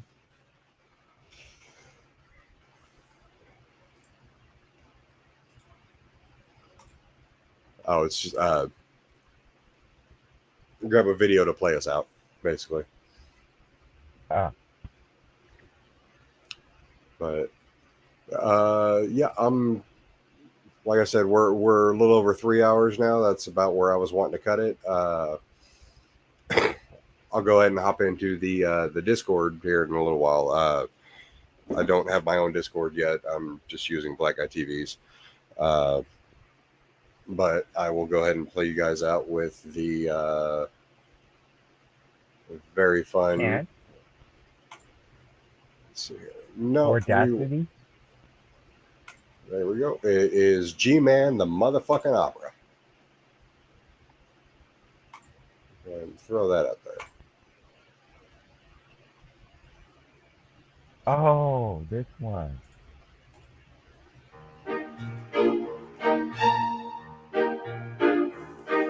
Before your eyes I just destroyed the no true Scotsman fallacy. I broke the 9th commandment, nor did I commit apostasy. You have no grounds to judge me with your subjective morality. Once again I have exposed your atheist hypocrisy. My knowledge is extensive in all matters of biology. Natural selection is a strict impossibility. I believe in evolution only when you show to me a canine turned into a non-canine in a laboratory. The God you do not worship is believed in quite consistently. An answer premise logically at its own causality. You can't say he's not real until you've been to every galaxy. So let me ask you, how can you reject him so emphatically?